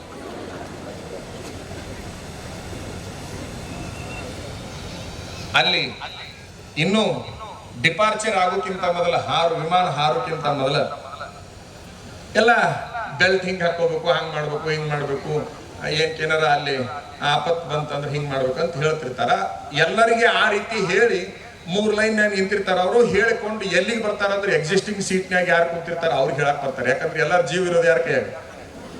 ಅವ್ರ ಕೈಯಾಗ. ಅವ್ರಿಗೆ ಹೇಳಕತ್ತಿದ್ರು. ಯಾರಿಗೆ? ಆ ವಿಂಡೋ ಸೀಟಿಗೆ ಕುಂತವ್ರಿಗೆ. ಇಬ್ಬರಿಗೂ ಒಂದು ಸ್ವಲ್ಪ ಹಿಂದಿ ಬರಂಗಿಲ್ಲ, ಒಂದು ಸ್ವಲ್ಪ ಹಿಂದಿ ಇಂಗ್ಲಿಷ್ ಏನು ಸುದ್ದಿನೇ ಇಲ್ಲ. ನಮಸ್ತೆ, ಶುಭೋದಯ, क्या आप हिंदी जानते हैं? गप ಕುಂತಿದ್ದೀವಿ ನಾವು ಹನುಮಂತೇವ್ರ ಗುಡಿಯಾಗಿ ಕುಂತಾಗ, ಮೂರ್ತಿ ಕುಂತಾಗ. क्या आप हिंदी जानते हैं? ಏನ್ ನಿಮಗೆ ಹಿಂದಿ ತಿಳಿತೈತೆ ಅಂದ್ರೆ ನಮ್ಗೆ ಏನು ಅದರ ಅರ್ಥ ನಮಗೆ ಗೊತ್ತಿಲ್ಲ. ಅದನ್ನ ಹಾಗಾಗಿ ಅವ್ರನ್ನ ಕಂಡ್ರೆ ನಮ್ಗೆ ಅಭಿಮಾನ, ಪ್ರೇಮ, ಗೌರವ ಎಲ್ಲ ಬರ್ತದೆ. ಎಲ್ಲಿವರೆಗೆ ಮುಪ್ಪಿನ ಬಸವಲಿಂಗ ಸ್ವಾಮಿಗಳು ಬಂದು ಪ್ರೇಮಕ್ಕಾಗಿ ಕಿವಿಮಾತನ್ನ ಹೇಳೋದಂತಂದ್ರೆ ನಿಮ್ಮ ಹತ್ರ ಬಹಳ ಜನ ಬಂದು ಹೊಗಳಾಕತ್ತಾರಪ್ಪ ಅಂತಂದ್ರೆ ಅವರಿಂದ ಸ್ವಲ್ಪ ಭಯ ಇರಲಿ ನಿಮ್ಗೆ. ನಮ್ಮ ಸ್ವಾಮಿಗಳ ಹತ್ರ ಬಹಳ ಹೊಗಳ ಬರ್ತಾರೆ. ಯಾರು ಇಲ್ಲಿ ನೋಡಿ ಅಜ್ಜಾಗ ನಿಮ್ಮಂತ ಸ್ವಾಮಿಗಳನ್ನ ಇಲ್ಲಿ ನೋಡಿರಿ. ಹಿಂದಿನ ಸ್ವಾಮಿಗಳಕ್ಕಿಂತ ನೀವು 1000 ಪಟ್ಟು ಚಲೋರಿ. ಹಿಂದಿನ ಸ್ವಾಮಿಗಳು ಹೊಗಳೋದು, ತೆಗಳೋದು, ಈಗಿನ ಸ್ವಾಮಿಗಳನ್ನ ಹಿಂದಿನವ್ರನ್ನ ತೆಗಳಿ ಈಗಿನವ್ರನ್ನ ಹೊಗಳೋದು, ಅಂದ್ರೆ ಉಬ್ಬಿಸೋ ಸಲುವಾಗಿ. ಆದ್ರೆ ಹಿಂದೊಂದು ಬೇರೆ ಗುರಿ ಇರ್ತೈತಿ. ಯಾರೋ ಒಬ್ರು ಸ್ವಾಮಿಗಳು ಒಬ್ಬ ಭಕ್ತರ ಮನೆಗೆ ಹೋಗಿದ್ರಂತೆ. ಹೋಗಿ ಕೂಡಲೇ ನಮಸ್ಕಾರ ಚಮತ್ಕಾರ ಎಲ್ಲ ಆದ್ಮೇಲೆ ಅವ್ರ ಹತ್ರ ಬೆಳ್ಳಿ ಸಾಮಾನು ಇದ್ದು, ಎಲ್ಲಾ ಪೂಜೆ ಸಾಮಾನು ಪಾತ್ರದಾಗ ಹಾಕೊಂಡು ಪಾಲಕಿಯಿಂದ ಹಿಡ್ಕೊಂಡು ಎಲ್ಲವೂ ಬೆಳ್ಳಿ ಹೋಯ್ತು. ನೋಡಪ್ಪ, ನಿನ್ನ ಮನೆಯಾಗಿರೋ ತನಕ ಇವ್ ಒಳಗಿಡು, ನಾ ಹೋಗುವಾಗ ಕೊಡಿ ಅಂತ ಹೇಳಿ ಅವ ಕೊಟ್ಟ. ಸ್ವಾಮಿ ಆ ಮನೆಯಾಗ ಉಳ್ಕೊಂಡ. ಆ ಭಕ್ತ ಮಾತ್ರ ಅದ್ಭುತ ಅಡಿಗೆ ಮಾಡಿಸ. ಏನ್ ಬೆಳಗಿನ ನಾಷ್ಟ ಬೇರೆ ಬೇರೆ ಬೇರೆ ಬೇರೆ, ಮಧ್ಯಾಹ್ನ ಊಟ ಬೇರೆ ಬೇರೆ, ಎಲ್ಲವೂ ಬೇರೆ ಬೇರೆ, ಎಲ್ಲವೂ ಬೇರೆ ಬೇರೆ. ಏನ್ ಅದ್ಭುತ ಅಡಿಗೆ ಮಾಡಿಸ್ತೀವೋ ಅಂತಂದ್ರೆ ಅವ ಮಾತ್ರ ನಿಮ್ ಪಾದ ಪುಣ್ಯ ನಂದೇನಿದ್ದಾರೆ, ನಿಮ್ ಪಾದ ಪುಣ್ಯ ನಂದೇನಿದ್ದಾರೆ. ಸ್ವಾಮಿಗಳಿಗೆ ತಿಳಿದೇ ಇಲ್ಲ. ಆ ಮಗ ಏನ್ ಮಾಡಿದ್ರೆ ಅವತ್ತ ಅವ್ರ ಪಾದಕ್ಕೆ ಮಾರ್ಕೊಂಡ್ ಬಂದಿದ್ದೆ. ಬೆಳ್ಳಿ ನಿಂತು ಅವ್ರ ಮಾರಿ ಅದ್ರ ರೊಕ್ಕ ತಂದು ಅಡಿಗೆ ಮಾಡ್ಸಕ್ಕಿದ್ದಾವ. ಪಾದ ಪುಣ್ಯ ಅಂತ ನೀವು ತಿಳ್ಕೊಂಡಿದ್ದಾರೆ, ಅದು ನಡೆದಿದೆ. ಅದ್ರ ಸಲುವಾಗಿ ನಿಮ್ ಪಾದ ಪುಣ್ಯರಿ ಬುದ್ಧಿಯನ್ನು ಭಕ್ತರು ಬರ್ತಿರ್ತಾರ. ಅವರಿಂದ ನಾವು ಬಹಳ ಹುಷಾರಿರ್ಬೇಕಾಗೈತಿ. ನನಗೆ ಬಹಳ ಪಕ್ಕ ಗೊತ್ತೈತಿ. 27 ವರ್ಷ ನಾ ಸ್ವಾಮಿಗೆ ಯಾವನಾರ ಮಗ ನಾನು ಬಹಳ ಹೊಗಳಾಕತ್ತೇನೆ ಅಂದ್ರೆ ಏನೋ ಒಂದು ಗ್ಯಾರಂಟಿ ಗುರಿ ಇಟ್ಕೊಂಡು ಬಂದ ಅನ್ನೋದು ನನಗೆ ಮಾತ್ರ ಖಾತೆ ಆಗಿರ್ಬೇಕು. ಹೊಗಳವ್ರು ಯಾವಾಗಲೂ ಆಟದಾರಿಗೆ ಹಿಡಿಸಕ್ ಬಂದಿರ್ತಾರ, ಹೊತ್ತಾಗಿ ಚಲೋ ದಾರಿಗೆ ಒಯ್ಯಾಕ ಬಂದಿರುದಿಲ್ಲ. ಒಂದಿಷ್ಟು ಏನಾದ್ರು ನೇರವಾಗಿ ನಿಷ್ಠುರವಾದ ಮಾತುಗಳನ್ನ ಆಡಾಕತ್ತೇನೆ ಅಂತಂದ್ರೆ ಅವ ನಿಜವಾದ ಖಾಸ ಭಕ್ತ ಅಂತ ಹೇಳಿ ತಿಳ್ಕೊಬೇಕೆ ಹೊರತಾವ್ ನಾವು ಹೊಗಳವ್ರನ್ನ ಅತಿ ಪ್ರೀತಿ ಮಾಡಿದ್ವಿ ಅಂತಂದ್ರೆ ಹಳ್ಳ ಹೇಳಿಬೇಕಾದಂತಹ ಪರಿಸ್ಥಿತಿ ಬಂದಿತ್ತು ಅನ್ನುವಂತಹ ವಿಚಾರ ನಂದು ಅನ್ನುವಂಥದ್ದನ್ನು ಈ ಸಂದರ್ಭದಲ್ಲಿ ಹೇಳ್ತಾ, ನಿಜವಾಗ್ಲೂ ಕೂಡ ವಿರಕ್ತರಿಗೆ ರಕ್ತ ಸಂಬಂಧ ಅನ್ನುವಂಥದ್ದು ವರ್ಜ್ಯ. ಅದು ಬಂತು ಅಂತಂದ್ರೆ ಅದು ವಿರಕ್ತ ಮಠಗಳಾಗಿ ಉಳಿಲಿಕ್ಕೆ ಸಾಧ್ಯವೇ ಇಲ್ಲ. ದುರಂತ ಅನಿಸ್ತಾ ಇದೆ. ಈ ನಾಡಿನೊಳಗೆ ಎಷ್ಟು ವಿರಕ್ತ ಮಠಗಳು ಕೆಲಸ ಮಾಡಿದವು. ಹಾಲಿಕೆರೆ ಮಠ ಇರ್ಬೋದು, ಹಾವೇರಿ ಮಠ ಇರ್ಬೋದು, ಇಲಕಲ್ಲ ಮಠ ಇರ್ಬೋದು, ಬಂತ್ರಾಳದ ಮಠ, ಹಾನಗಲ್ ಮಠ, ಮುಂಡ್ರಿಗಿ ಮಠ, ಗದಗಿನ ಮಠ, ಹುಬ್ಬಳ್ಳಿ 3000 ಮಠ, ಧಾರವಾಡದ ಮುರುಘಾ ಮಠ, ಬೆಳಗಾವಿ ನಾಗೂರು ಸ್ವಾಮಿಗಳ ಮಠ, ಹೀಗೆ ಚಿತ್ರದುರ್ಗದ ಮಠ, ಹೀಗೆ ನಾವು ಹೇಳ್ಕೊಂತ ಹೋದ್ವಿ ಅಂತಂದ್ರೆ ಕರ್ನಾಟಕದಲ್ಲಿ ಏನಾದ್ರೂ ಶಿಕ್ಷಣವನ್ನು ಉಳಿಸಿದ್ರೆ ಅದು ಕೇವಲ ವಿರಕ್ತ ಮಠಗಳ ಕ್ರಾಂತಿ ಅಂತಕ್ಕಂಥದ್ದು. ವಿರಕ್ತ ಮಠಗಳು ಶಿಕ್ಷಣ ಕ್ರಾಂತಿಯನ್ನು ಮಾಡಿಬಿಟ್ಟು, ಆದ್ರೆ ನಾ ಏನ್ ಹೆಸರು ಹೇಳಿದ್ನಲ್ಲ, ಈ ಮಠಗಳಲ್ಲಿ ಏನೋ ಒಂದಿಷ್ಟು ವಿರಕ್ತ ಸಮೂಹ ಬಹಳ ದೊಡ್ಡ ಪ್ರಮಾಣದಲ್ಲಿ ಶಿಕ್ಷಣ ಕ್ರಾಂತಿ, ದಾಸೋಹ ಕ್ರಾಂತಿ, ವೈಚಾರಿಕ ಕ್ರಾಂತಿ ಏನೆಲ್ಲ ಮಾಡಿದವಲ್ಲ, ಇವತ್ತಿನ ದಿವಸ ಅದು ಕುಂಠಿತ ಆಗ್ತಾ ಇದೆ. ವಿರಕ್ತ ಸ್ವಾಮಿಗಳು ನಿಷ್ಕ್ರಿಯರಾಗತಕ್ಕಂತಹ ಪರಿಸ್ಥಿತಿ ನಿರ್ಮಾಣ ಆಗಿದೆ. ಅದು ಯಾವ ಕಾಲಕ್ಕೂ ಆಗಬಾರದು. ಏನೂ ಇಲ್ಲದ ಕಾಲದಲ್ಲಿ ಸಾಕಷ್ಟು ಅನುಕೂಲತೆಗಳನ್ನು ಕೊಟ್ಟು ಹೋಗಿರ್ತಕ್ಕಂಥ ಸ್ವಾಮಿಗಳ ನಾಡಿನಲ್ಲಿ ಇವತ್ತಿನ ಆಧುನಿಕ ಯುಗದಲ್ಲಿ ನಾವು ಇನ್ನೂ ಒಂದಿಷ್ಟು ಹಿಂದೆ ಉಳಿತಾ ಇದ್ದೇವೆ ಅನ್ನುವಂತಹ ವಿಚಾರ ನನಗೆ ಬರ್ತಾ ಇದೆ. ಅದು ಆಗಬಾರದು. ನಾವೆಲ್ಲ ಸ್ವಾಮಿಗಳು ಕೂಡ ಆತ್ಮಾವಲೋಕನ ಮಾಡಿಕೊಳ್ಳುವಂತಹ ಪ್ರಸಂಗ ಬಂದಿದೆ ಅನ್ನುವಂಥದ್ದನ್ನು ಈ ಸಂದರ್ಭದಲ್ಲಿ ತಮ್ಮೆಲ್ಲರ ಗಮನಕ್ಕೆ ನಾನು ತರಲಿಕ್ಕೆ ಇಷ್ಟಪಡ್ತಾ, ನಿಜವಾಗ್ಲೂ ಕೂಡ ದೇಶಾಭಿಮಾನವನ್ನು ಉಳಿಸಿಕೊಳ್ಳೋಣ, ಶಿಕ್ಷಣ ನೀತಿಯನ್ನ ನಾವು ಉಳಿಸಿಕೊಳ್ಳೋಣ, ಭಾರತೀಯ ಶಿಕ್ಷಣ ಪದ್ಧತಿಯನ್ನ ನಾವು ಮುಂದುವರಿಸಿಕೊಂಡು ಹೋಗೋಣ.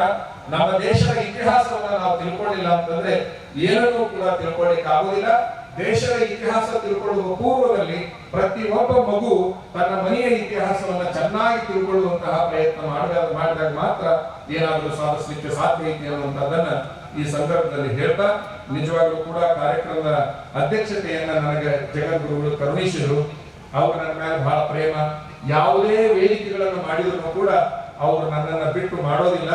ಬಹುಶಃ ಯಾಕೆ ಅಂತಂದ್ರೆ ನನ್ನ ಕೈಯಾಗಿ ತಯಾರಾದ ಒಂದು ಹುಡುಗ ಈ ರೀತಿ ಅದನ್ನೆಲ್ಲ ಆತನ ಬಿಟ್ಟು ಮಾಡಬಾರ್ದು ಅನ್ನುವಂತಹ ಪ್ರೇಮವನ್ನ ಅವರು ಮಾಡಿದ್ದಾರೆ ಅಂತಕ್ಕಂಥದ್ದು.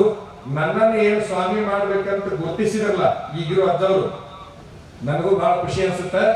ನಾಡಿದ ಪಟ್ಟಾಧಿಕಾರಿ ಏನಾಗತ್ತೆ ಬಸವಲಿಂಗ ಸ್ವಾಮಿಗಳು, ಅವರನ್ನ ಮೊದಲನೇದಾಗಿ ಸ್ವಾಮಿ ಮಾಡ್ಬೇಕಂತ ನಾನು ಸ್ವಾಮಿಗಳು ಕಿವಿಯಾಗಿ ಹಾಕಿದ್ದು ನಾನು ಅನ್ನೋದನ್ನು ಕೂಡ ನಿಮ್ ಗಮನದಾಗಿರ್ಲಿ. ಬಹಳ ಚಂದ ಇದ್ರು ಅವರು. ಈಗ ಒಂದ್ ಸ್ವಲ್ಪ ದಪ್ಪ ಆಗ್ಯಾರ. ಹಾನಗಲ್ ಮಠದಾಗ ಹಾನಗಲ್ ಸ್ವಾಮಿಗಳು ಸೇವೆ ಮಾಡ್ಕೊಳ್ಳುವಂತ ಶಾಲೆಗೆ ಹೋಗುದು ಬರುವುದು ಇತ್ತು. ನನಗೆ ಬಹಳ ಆಶ್ಚರ್ಯ ಆಗಿತ್ತು ಅಂತಂದ್ರೆ ಆ ಸ್ವಾಮಿಗಳು 2 ತಾಸು ಪೂಜೆ ಮಾಡಕತ್ತಾರಂದ್ರೆ 2 ತಾಸು ಕೈ ಮುಕ್ಕೊಂಡು ಹೀಗೆ ನಿಲ್ಲೋದು. ಬಹುಶಃ 3ನೇ 4ನೇ ಇರ್ಬೇಕಂತ ಅನ್ಕೊಂತೀನಿ. 3ನೇ 4ನೇ ಹುಡುಗ 2-3 ತಾಸು ಹೀಗೆ ಕೈ ಮುಕ್ಕೊಂಡು ಪೂಜೆ ಪ್ರಾರಂಭ ಆದಾಗಿಂದ ಹಿಡ್ಕೊಂಡು ಅವ್ರು ಪ್ರಸಾದ ಮಾಡಿ ಹೊರಗೆ ಹೋಗೋ ತನಕ ಕೂಡ ಕೈ ಮುಕ್ಕೊಂಡು ನಿಲ್ಲೋದನ್ನ ನಾನು ನೋಡಿ ಈಗಿರುವ 3000 ಮಠದ ಜಗದ್ಗುರುಗಳಿಗೆ ಹೇಳ್ಕೊಂಡೆ. ಅವ್ರು ಹಾನಗಲ್ ಸ್ವಾಮಿಗಳಾಗಿದ್ರು. ಏನ್ ಹೇಳ್ಕೊಂಡೆ ಅಂದ್ರೆ, ನೀವ್ ಏನಾರು ಮಾಡಿರ್ತೀವಿ, ಈ ಹುಡುಗನ ಮಾತ್ರ ಬೇಗನೆ ಸ್ವಾಮಿ ಮಾಡಿ ಶಿವ ಮಂದಿರ ಕೊಯ್ದು ಬಿಡ್ರಿ ಅಂತ ನಾನು ಹೇಳ್ಕೊಂಡೆ ಅವ್ರಿಗೆ. ಇವ ಸ್ವಾಮಿ ಅಕ್ಕನಂದ್ರಿ ಅಂತ ಅವ್ರು ಕೇಳಿದ್ರು. ಮಸ್ತ್ ಆಗ್ತಾನ ಅಂತ ನಾನು ಹೇಳಿದ್ದೆ ಅವತ್ತಿನ ದಿವಸ. ಇವತ್ತಿನ ದಿವಸ ಇಷ್ಟು ದೊಡ್ಡ ಮಟ್ಟಕ್ಕೆ ಸ್ವಾಮಿ ಆಗ್ತಾನೆ ಅನ್ನುವಂಥದ್ದನ್ನು ನಾನು ಕೂಡ ಕಂಡುಕೊಂಡಿರ್ಲಿಲ್ಲ. ಬಹಳ ಖುಷಿಯಾಗಿದೆ ಅನ್ನುವಂಥದ್ದನ್ನು ಹೇಳ್ತಾ, ಮುಪ್ಪಿನ ಬಸವಲಿಂಗ ಸ್ವಾಮಿಗಳು ಗುರುಗಳ ಸೇವೆಯನ್ನು ಅತಿ ಪ್ರಾಮಾಣಿಕತನದಿಂದ ಮಾಡ್ತಾ ಇದ್ದಾರೆ. ಬಹಳ ಸೇವಾ ಮನೋಭಾವವನ್ನು ಒಳಗೊಂಡವರಿದ್ದಾರೆ. ಗುರುಗಳನ್ನ ಕೊನೆಯವರೆಗೂ ಕೂಡ ಕೂಸು ಜೋಪಾನ ಮಾಡಿದಂಗೆ ಮಾಡುವಂತಹ ಕೆಲಸ ಮುಪ್ಪಿನ ಬಸವಲಿಂಗ ಸ್ವಾಮಿಗಳಿಗೆ.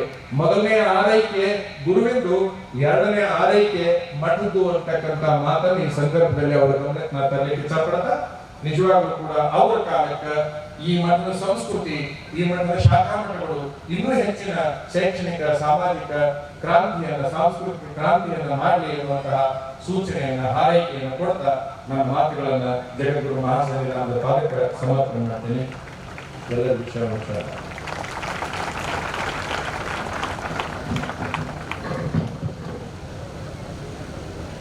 ಪೂಜ್ಯ ಶ್ರೀ ಸಮಾಜೋ ಸಾಹಿತ್ಯಿಕ ಎಲ್ಲ ಕಾರ್ಯಗಳನ್ನ ತಮ್ಮ ಮಾತುಗಳಲ್ಲಿ ತಿಳಿಸಿಕೊಡುವುದರ ಮೂಲಕ ಈ 2 ಕಾರ್ಯಕ್ರಮಗಳ ಅಧ್ಯಕ್ಷತೆಯನ್ನು ವಹಿಸಿರ್ತಕ್ಕಂಥ ಪರಮ ಪೂಜ್ಯ ದಿಂಗಾಲೇಶ್ವರ ಮಹಾಸ್ವಾಮಿಗಳವರ ಚರಣಗಳಿಗೆ ಮತ್ತೊಮ್ಮೆ ಭಕ್ತಿಯ ಬ್ರಾಹ್ಮಣ ಸಲ್ಲಿಸುತ್ತೇನೆ.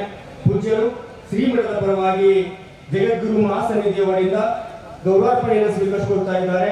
ತಮ್ಮೆಲ್ಲರ ಜೋರಾದ ಚಪ್ಪಾಳೆಯ ಮೂಲಕವಾಗಿ ಇಲ್ಲಿಯವರೆಗೂ ನಮ್ಮೆಲ್ಲರಿಗೂ ಅಧ್ಯಕ್ಷೀಯ ಆಶೀರ್ವಚನವನ್ನು ದಯಪಾಲಿಸಿರುವ ಬಾಲೇಬಸೂರಿನ ಲಿಂಗಾಲೇಶ್ವರ ಮಹಾಸ್ವಾಮೀಜಿಯವರಿಗೆ ತಮ್ಮ ಚಪ್ಪಾಳೆಯ ಭಕ್ತಿಯನ್ನು ಅರ್ಪಿಸಬೇಕು. ನಾವು ವೇದಿಕೆ ಮೇಲಿದ್ದಂತಹ ಪೂಜ್ಯರಿಗೆ ಅರ್ಪಿಸುವ ಭಕ್ತಿಯನ್ನೇ ಸಲ್ಲಿಸ್ತಕ್ಕಂಥ ಚಪ್ಪಾಳೆ ಅಂತಕ್ಕಂಥ ಭಾವನೆಯಿಂದ ನಿಮ್ಮ ಚಪ್ಪಾಳೆ ಎಲ್ಲ ಪೂಜ್ಯರಿಗೆ ನಿರಂತರವಾಗಿ ಸಲ್ತಾ ಇರಬೇಕು. ಹಾಗೆ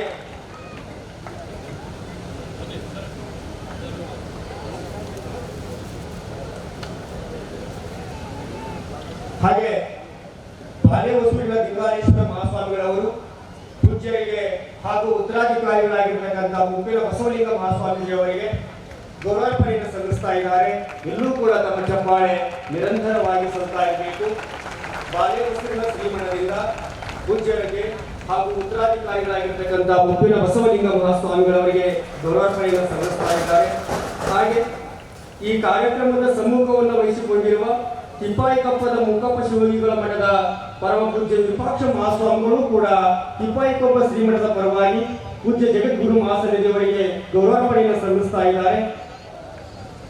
ತಿಪ್ಪಾಯಿಕೊಪ್ಪದ ಪರಮ ಪೂಜ್ಯ ಮುಕ್ಕಪ್ಪ ಶಿವಲಿಂಗಗಳ ಮಠದ ವಿರೂಪಾಕ್ಷ ಮಹಾಸ್ವಾಮಿಗಳವರು ಪೂಜ್ಯ ಶ್ರೀ ಡಾಕ್ಟರ್ ಅಭಿನವ ಅನ್ನದಾನ ಮಹಾಸ್ವಾಮಿಗಳವರಿಗೆ ಹಾಗೂ ಉತ್ತರಾಧಿಕಾರತ್ವವನ್ನು ದಯಪಾಲಿಸಲಿರುವ ಪೂಜ್ಯ ಮುಪ್ಪಿನ ಬಸವಲಿಂಗ ದೇವರಿಗೆ ಈರುವರು ಪೂಜ್ಯರಿಗೆ ತಿಪ್ಪಾಯಿಕೊಪ್ಪದ ಪರಮ ಪೂಜ್ಯರು ತಮ್ಮ ಶ್ರೀಮಠದ ಗೌರವಾರ್ಪಣೆಯನ್ನು ಸಲ್ಲಿಸ್ತಾ ಇದ್ದಾರೆ. ತಮ್ಮ ಚಪ್ಪಾಳೆ ಈರುವ ಪೂಜ್ಯರು ಕೂಡ ಸಲ್ತಾ ಇರಬೇಕು.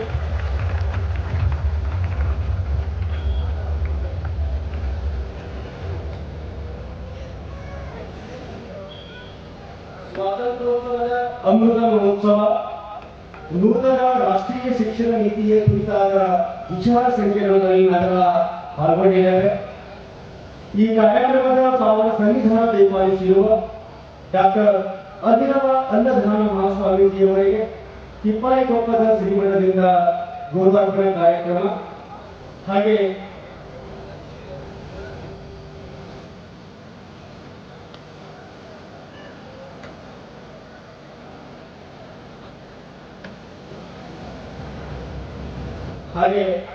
ನೇಗಿನಾಳದ ಪರಮ ಪೂಜ್ಯ ಶಿವಲಿಂಗ ಮಹಾಸ್ವಾಮೀಜಿಯವರಿಂದ ಕೂಡ ಜಗದ್ಗುರು ಮಹಾಸನ್ನಿಧಿಯವರಿಗೆ ತಮ್ಮ ಶ್ರೀಮಠದ ಗೌರವಾರ್ಪಣಾ ಕಾರ್ಯಕ್ರಮ ನೆರವೇರ್ತಾ ಇದೆ.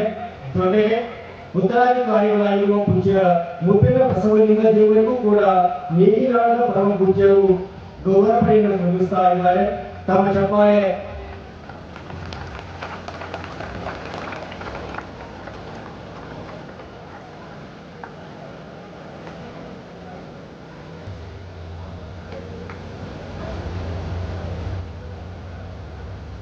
ಮತ್ತೊಮ್ಮೆ ಎಲ್ಲ ಪೂಜ್ಯರಿಗೆ ನಮನಗಳನ್ನು ಸಲ್ಲಿಸ್ತಾ ಬನ್ನಿ.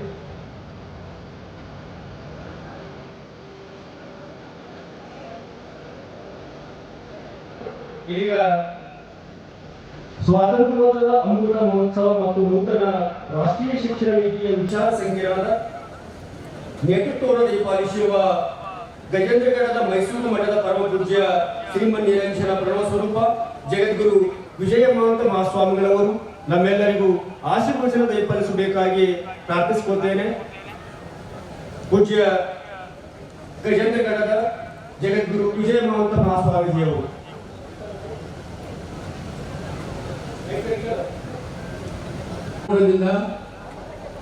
ಕಿವಿಗಳು ತುಂಬಿದ ಬಳಿಕ ಕೇಳಲಿಲ್ಲ, ಕೈಗಳು ತುಂಬಿದ ಬಳಿಕ ಪೂಜಿಸಲಿಲ್ಲ, ಮನ ತುಂಬಿದ ಬಳಿಕ ನೆನೆಯಲಿಲ್ಲ.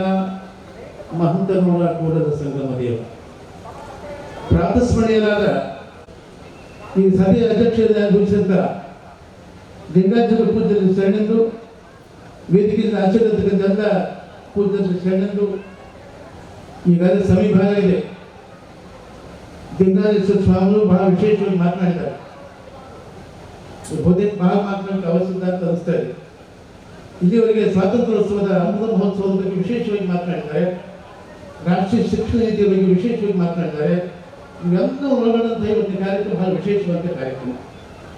ಬಹುತೇಕ ಈ ನಾಡಿನಲ್ಲಿ ಇಷ್ಟು ಮಂದಿ ಕೂಡಿಸಿದ ಸ್ವಾಮಿಗಳು ಯಾರು ಅದಕ್ಕೆ ಒಬ್ಬರೇ ಹಾಕಿಲ್ಲ, ಮತ್ತೆ ಯಾರು ಸಾಧ್ಯವಿಲ್ಲ. ಆ ಶಕ್ತಿ ಮತ್ತೊಬ್ಬರಿಗೆ ಸಾಧ್ಯವಿಲ್ಲ.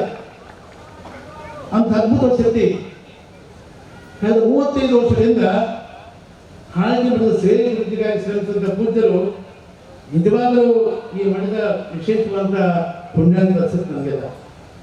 ಹಾಗೆ ಇಲ್ಲಿವರೆಗೆ ಅನೇಕ ಮಾತನಾಡಿದ್ರು. ಶಿಕ್ಷಣ ನೀತಿ ಬಗ್ಗೆ ಮಾತನಾಡಿದ್ರು. ಏನು ಮಾತಾಡಿದ್ರು? ವಿದ್ಯಾರ್ಥಿಗಳು ಬಹಳ ಬಂದಿದ್ದಾರೆ. ನಮ್ಮ ಜಿಲ್ಲೆಯಲ್ಲಿ ಸ್ವಾಮಿ ವಿದ್ಯಾರ್ಥಿಗಳಿಗೆ ಶಿಕ್ಷಣ ನೀತಿ ಬಗ್ಗೆ ಬಹಳಷ್ಟು ಮಾತನಾಡಿದ್ರು.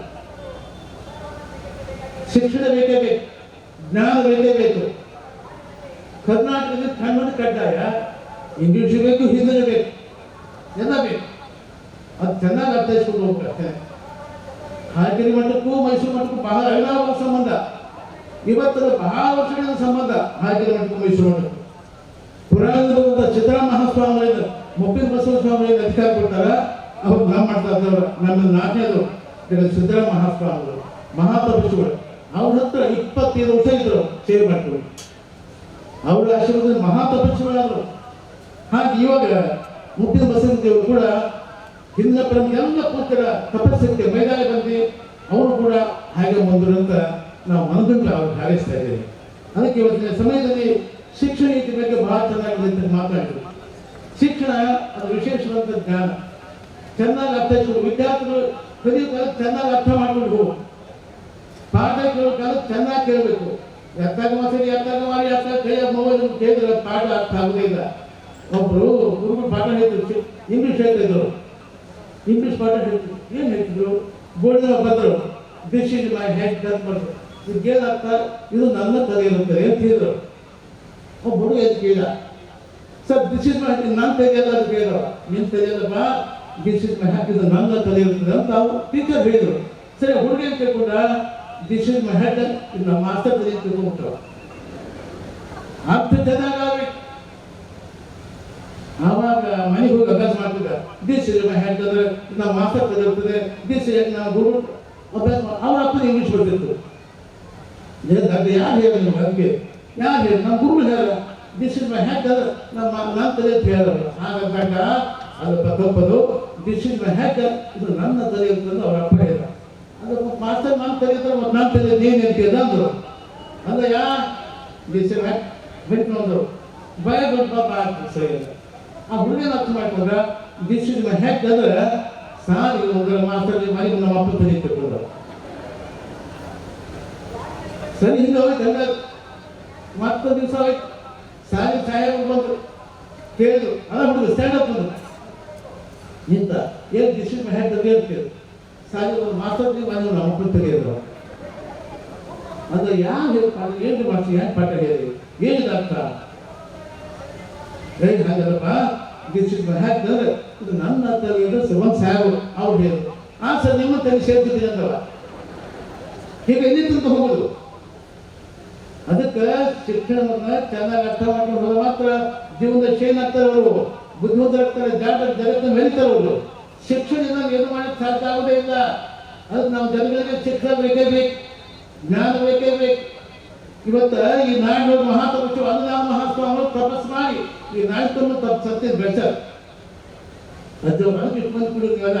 ಆ ತಪಸ್ಸಕ್ಕೆ ನೀವು ಕರ್ಕೊಂಬಂದಿದ್ದೀರಲ್ಲ. ಇವತ್ತು ನಮ್ಮ ಜನರಿಗೆ ಏನಾಗಿದೆ ಅಂದ್ರೆ ದೇವ್ರ ಬಾಳಿಗೆ 1, 2, 10, 20 ಕೂತಿರೋದು. ಹೆಣ್ಮಕ್ಳು ಎಷ್ಟು ಕೈ ಎಷ್ಟು ಮಂದಿ ಎಷ್ಟು ದೇವ್ರು ಹುಟ್ಟಿರ್ಬೇಕ. ಇವತ್ತಿನ ಬಂದು ಕೂತಿರಿ ದೇವ್ರ ಮಾಡಿಗೆಲ್ಲ 1, 2, 10, 20 ಮಹಾದೇವ್ರ ನಮ್ಗ. ಅದಕ್ಕೆ ಯಾವ ದೇವ್ರೇನು ಕೊಡಗಿಲ್ಲ ನಮ್ಗ. ಎಲ್ಲ ಕೈ ಬಿಟ್ಟು ಹಂಗಾನೇ ಚಾನ್ಸ್ ಒಬ್ಬನ ಮಸನಿಗೆ ಅರ್ಧ ಬೇಕು ಬಂತು ಜ್ಞಾನವಾಗಿ ನಿಮ್ಗೆ ಕೊಟ್ಟು ಎಲ್ಲ ಕೊಟ್ಟಿಸಿಕೊಳ್ಳೋ ಶಕ್ತಿ ಆ ಗದ್ದಿಗೆ ಅರ್ಧಕ್ಕೆ. ಆ ಕೆಲಸ ಮಾಡಿ ಹೊತ್ತು ಅಲ್ಲಿ ಮಾಡಿ ಇಲ್ಲಿ ಮಾಡಿ ಭಾಳ ಒಂದು ಏನು ಹೋಗ್ತಾರೆ. ಆ ದೇವ್ರು ಯಾವ ದೇವ್ರು ಕೊಡೋದೇ ನಿಮ್ಗೆ. ಅದಕ್ಕೆ ಬಸವಣ್ಣ ಹೇಳಿದ, ಕಲ್ಲ ದೇವರು ದೇವರಲ್ಲ, ಮಣ್ಣ ದೇವರು ದೇವರಲ್ಲ, ಮರದ ದೇವರು ದೇವರಲ್ಲ, ಪಂಚಲೋಹದಿಂದ ಮಾಡಿದ ದೇವರು ದೇವರಲ್ಲ. ಸೇತು ಬಂದ ರಾಮೇಶ್ವರ, ಗೋಕರ್ಣ, ಕಾಶಿ, ಕೇದಾರ ಮೊದಲ ಅಟ್ಟ ದೇವರು ದೇವರು. ಹಾಗಾಗಿ ಯಾರು ನಿನ್ನ ನೀನು ಅವ್ರಿಗೆ ಫಸ್ಟ್ ದೀಪ ನೀವು ದಯಿಸೋದು, ನೀನೇ ನೀವು ಪ್ರಮಾಣ ಕೊಡೋದು ಸಲುವಾಗಿ ನೀ ಯಾಕೆ ನೀನೇ ದೇವ್ರ ಬಸವಣ್ಣ. ಅದಕ್ಕೆ ನೀವು ಕಲ್ಲ ದೇವರು ನಿಮ್ಮ ಹಾಯಿ ಹೊತ್ತ ಜಾಸ್ತಿ ಒಂದ ದೇವ್ರು ಮಾತಾಡಿ ನಿಮ್ಮ ಹತ್ರ ಒಂದ್ರ ಮಾತಾಡಿ ಇಲ್ಲ ಇಲ್ಲ ಮೂರ್ತಿ ಯಾವ ಮಾತಾಡಿಲ್ಲ. ಅದಕ್ಕೆ ದೇವರಾಗ ಬಸವಣ್ಣ. ಇದು ಮಣ್ಣ ದೇವರು ದೇವರಲ್ಲ, ಗುಳ್ಳ ಮಾತ್ರ ಗಣಪತಿ ಮಾಡ್ತೀವಲ್ಲ, ಯಾವ ದೇವರು ಮಾತಾಡೋಂಗಿಲ್ಲ. ಅದಕ್ಕೆ ನೀ ಯಾರು ತಿಳ್ಕೊಂಡು ಜ್ಞಾನವನ್ನು ತಾಳಿ ನೀನೇ ದೇವರಕ್ಕೆ ತಪ್ಪ ಬಸವಣ್ಣ ಹೇಳಿದ. ಅದಕ್ಕಾಗಿ ಮಹಾಮಂತ್ರಿ ತಮಿಳು ಭಾಗಕ್ಕೆ ನೀವೆಲ್ಲ ಅನ್ನದಾನ, ಪಟ್ಟಾಧಿಕಾರ ಮಹೋತ್ಸವ, ಸ್ವಾತಂತ್ರ್ಯೋತ್ಸವ ಕಾರ್ಯಕ್ರಮ, ಅಜ್ಜವರು ದೊಡ್ಡ ಅಜ್ಜವರು ಗುರುವಂತನ ಕಾರ್ಯಕ್ರಮ ಎಲ್ಲ ಒಂದು ವಿಶೇಷವಾದ ಕಾರ್ಯಕ್ರಮ.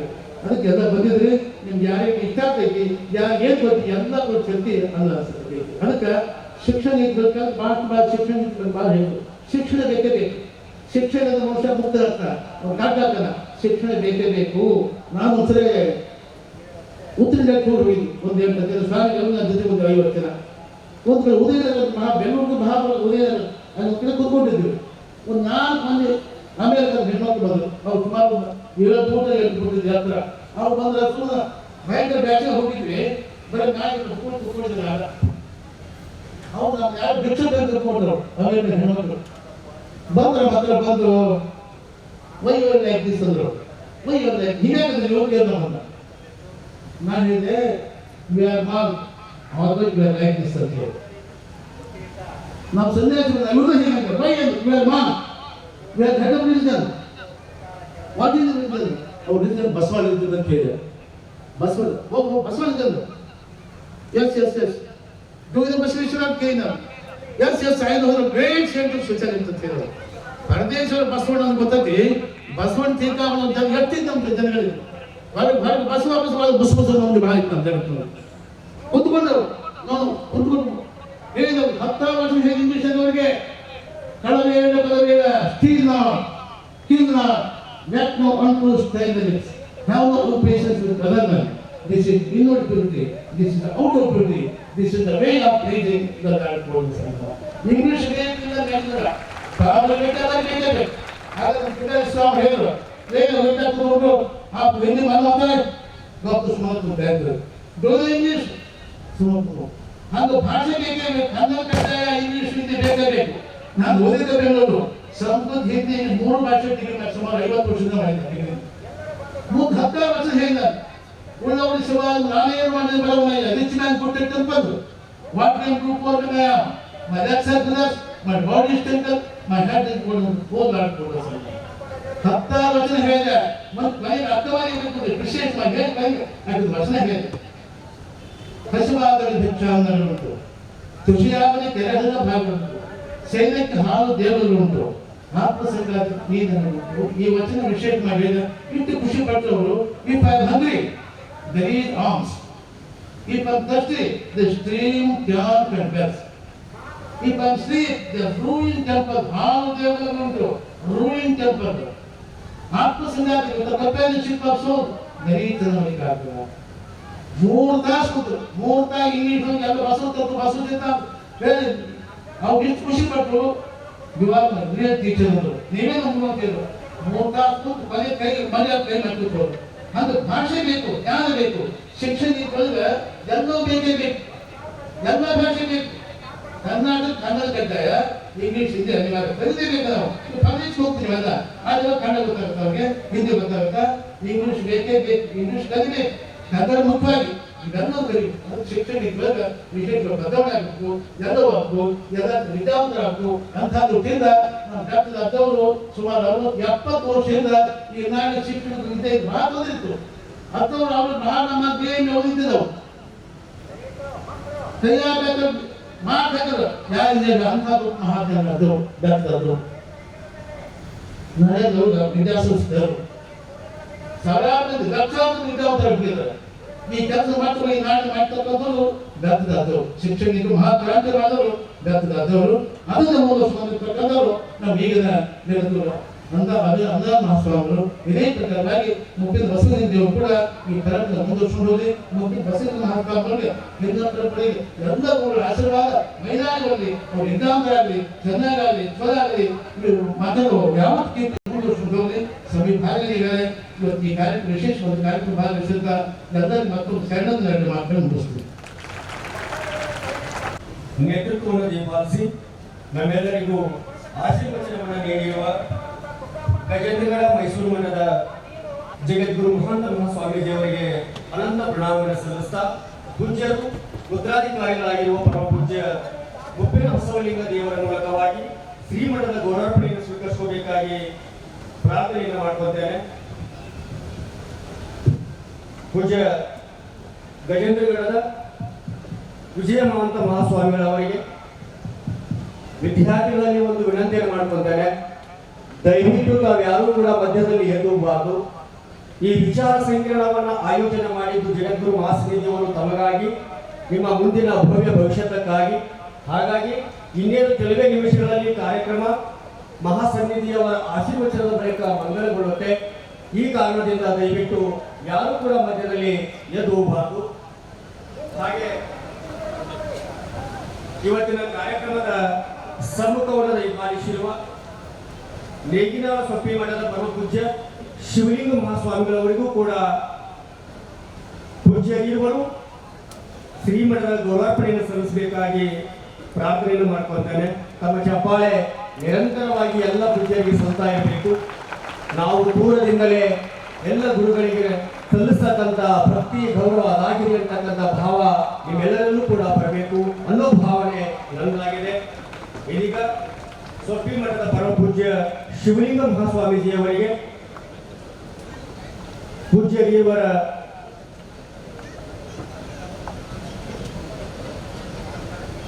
ನೇಗಿನ ಮಹಾಸ್ವಾಮೀಜಿಯವರಿಗೆ ಶ್ರೀಮಠದ ಗೌರವಾರ್ಪಣಾ ಕಾರ್ಯಕ್ರಮ. ತಮ್ಮ ಚಪ್ಪಾಳೆ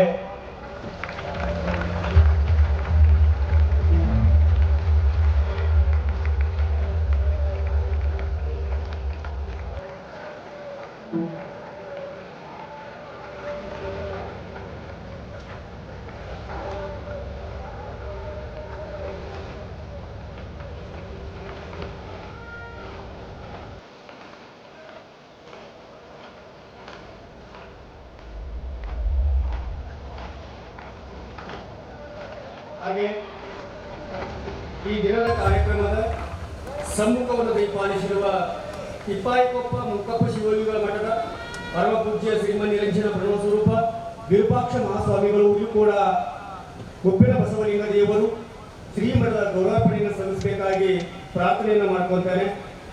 ತಮ್ಮೆಲ್ಲರ ಚಪ್ಪಾಳೆಯ ಮೂಲಕವಾಗಿ ತಿಪ್ಪಾಯಿಕೊಪ್ಪದ ಪರಮ ಪೂಜ್ಯ ವಿರೂಪಾಕ್ಷ ಮಹಾಸ್ವಾಮಿಗಳವರಿಗೆ ಗೌರವಾರ್ಪಣೆಯನ್ನು ಸಲ್ಲಿಸಬೇಕಾಗಿ ಪ್ರಾರ್ಥನೆಯನ್ನು ಮಾಡ್ಕೊಳ್ತೇನೆ. ಹಾಗೆ ಬಡಕೋಳದ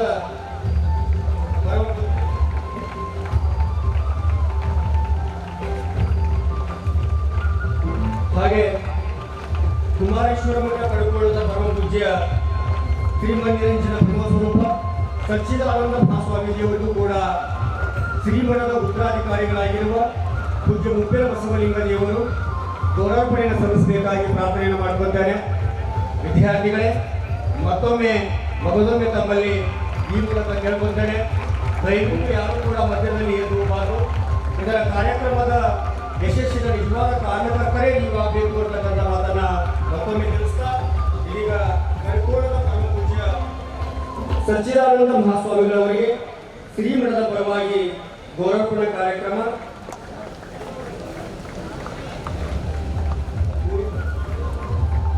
ಹಾಗೆ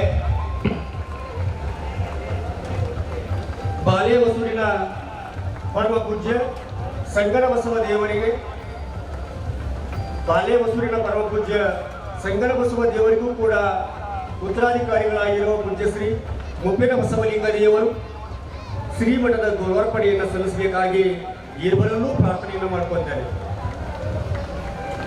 ಕೂಡ ನಿರಂತರವಾಗಿ ಸಲ್ತಾನೆ ಇರಬೇಕು. ಹಾಗೆ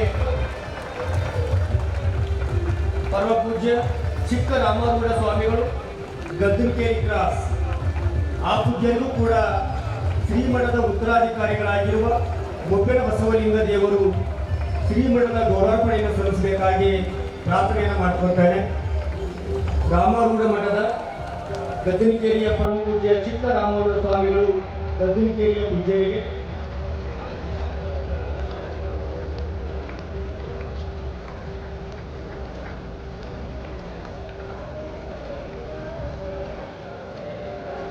ಸ್ವಾತಂತ್ರ್ಯೋತ್ಸವದ ಅಮೃತ ಮಹೋತ್ಸವ ನೂತನ ರಾಷ್ಟ್ರೀಯ ಶಿಕ್ಷಣ ನೀತಿ ವಿಚಾರ ಸಂಕಿರಣದಲ್ಲಿ ಪಾಲ್ಗೊಂಡಿರುವ ಪೂಜ್ಯರಿಗೆ ಗೌರವಾರ್ಪಣಾ ಸಮಾರಂಭ. ಹಾಗೆ ಶಿವಸ್ವಾಮಿಗಳು ಹುಬ್ಬಳ್ಳಿ ಆಶೀರ್ವಚನದ ಬಳಿಕ ಮಂಗಲಗೊಳ್ಳುತ್ತೆ. ಹಾಗಾಗಿ ತಾವ್ಯಾರೂ ಕೂಡ ತಮ್ಮ ಶಾಂತತೆಯನ್ನ ಭಂಗಗೊಳಿಸದೆ ಇನ್ನೂ ಕೆಲ ಕ್ಷಣ ಹೊತ್ತು ನಿಮ್ಮ ಶಾಂತಿ ಮತ್ತು ಸುವ್ಯವಸ್ಥೆಗೆ ನಾನು ಬಯಸೋನಾಗ್ತೇನೆ. ಬಂಧುಗಳೇ, ಕಾರ್ಯಕ್ರಮಕ್ಕೆ ಆಗಮಿಸಿರುವ ಹೊಸಪೇಟೆಯ ಸನ್ಮಾನ್ಯ ಶ್ರೀ ಎಚ್.ಎಂ. ಸಿದ್ಧಲಿಂಗಯ್ಯ ಸ್ವಾಮಿಯವರು ಬಲ್ಡೋಟ ದಂಪತಿಗಳು ಸಮೇತರಾಗಿ ಪೂಜ್ಯರಿಗೆ ಗೌರಾರ್ಪಣೆಯನ್ನು ಸಲ್ಲಿಸ್ತಾ ಇದ್ದಾರೆ. ತಮ್ಮ ಭಕ್ತಿಯ ಗೌರಾರ್ಪಣೆಯನ್ನ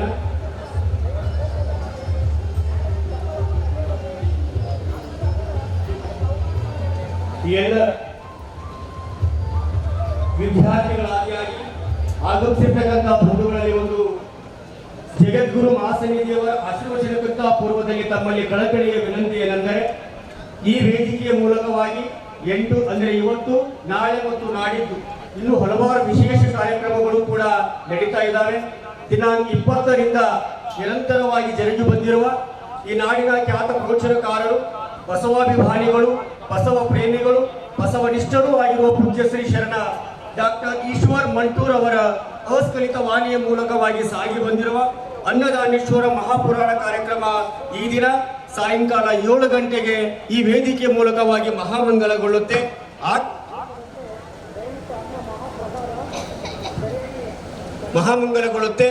ಹಾಗೆ ನಾಳೆ 9/11/2021 ಮಂಗಳವಾರ ಮುಂಜಾನೆ 10 ಗಂಟೆಗೆ ವಿವಿಧ ಕ್ಷೇತ್ರಗಳಲ್ಲಿ ಸಾಧನೆ ಮಾಡಿದ 85 ಸಾಧಕರ ಸನ್ಮಾನ ಕಾರ್ಯಕ್ರಮ, ಗ್ರಂಥ ಬಿಡುಗಡೆ ಹಾಗೂ ವಸತಿ ನಿಲಯಗಳಿಗೆ ಅಡಿಗಲ್ಲು ಸಮಾರಂಭ ಕಾರ್ಯಕ್ರಮವಿರುತ್ತೆ. ಈ ಕಾರ್ಯಕ್ರಮದಲ್ಲೂ ಕೂಡ ನಾಡಿನ ಪೂಜ್ಯ ಮಹಾ ಸ್ವಾಮೀಜಿಯವರು ಕೂಡ ಆಗಮಿಸ್ತಾರೆ. ಹಾಗೆ ನಾಳೆಯ ಸಾಯಂಕಾಲ 7 ಗಂಟೆಗೆ ತ್ರಿವಿಧ ದಾಸೋಹ ಮೂರ್ತಿ ಪೂಜ್ಯ ಶ್ರೀ ಮಂಜುರಂಜನ ಪ್ರಣವ ಸ್ವರೂಪ ಡಾಕ್ಟರ್ ಅಭಿನವ ಅನ್ನದಾನ ಮಹಾಸ್ವಾಮಿಗಳವರ ಗುರುವಂದನಾ ಕಾರ್ಯಕ್ರಮ ಜೊತೆಗೆ ಲಕ್ಷ ದೀಪೋತ್ಸವ ಕಾರ್ಯಕ್ರಮವೂ ಕೂಡ ನೆರವೇರುತ್ತೆ. ಆ ಕಾರ್ಯಕ್ರಮದಲ್ಲಿ ಪೂಜ್ಯರಿಗೆ ಹಾಲಕೆರೆಯ ಪರಮ ನಿರಂಜನ ಎಂಬ ಅಭಿನಂದನಾ ಗ್ರಂಥವನ್ನ ಪೂಜ್ಯರಿಗೆ ಅರ್ಪಿಸಲಾಗುತ್ತೆ. ಜೊತೆಗೆ ಹಾಲಕೆರೆಯ ಬೆಳದಿಂಗಳು ಕೂಡ ಚಿತ್ರ ಸಂಪುಟವು ಲೋಕಾರ್ಪಣೆಗೊಳ್ಳುತ್ತೆ. ಈ ಎಲ್ಲ ಕಾರ್ಯಕ್ರಮಗಳಲ್ಲಿ ಈ ಎಲ್ಲ ಕಾರ್ಯಕ್ರಮಗಳ ಪಾವನ ಸನ್ನಿಧಾನವನ್ನು ದಯಪಾಲಿಸಿರುವ ಪರಮ ಪೂಜ್ಯ ಶ್ರೀಮನ್ ನಿರಂಜನ ಪ್ರಣವ ಸ್ವರೂಪ ಡಾಕ್ಟರ್ ಅಭಿನವ ಅನ್ನದಾನ ಮಹಾಸ್ವಾಮಿಗಳವರು ನಮ್ಮೆಲ್ಲರಿಗೂ ಆಶೀರ್ವಚನ ದಯಪಾಲಿಸಬೇಕಾಗಿ ಪೂಜ್ಯರ ಶ್ರೀಶರ ವಿನಂತಿ ಮಾಡುತ್ತಿದ್ದೇನೆ.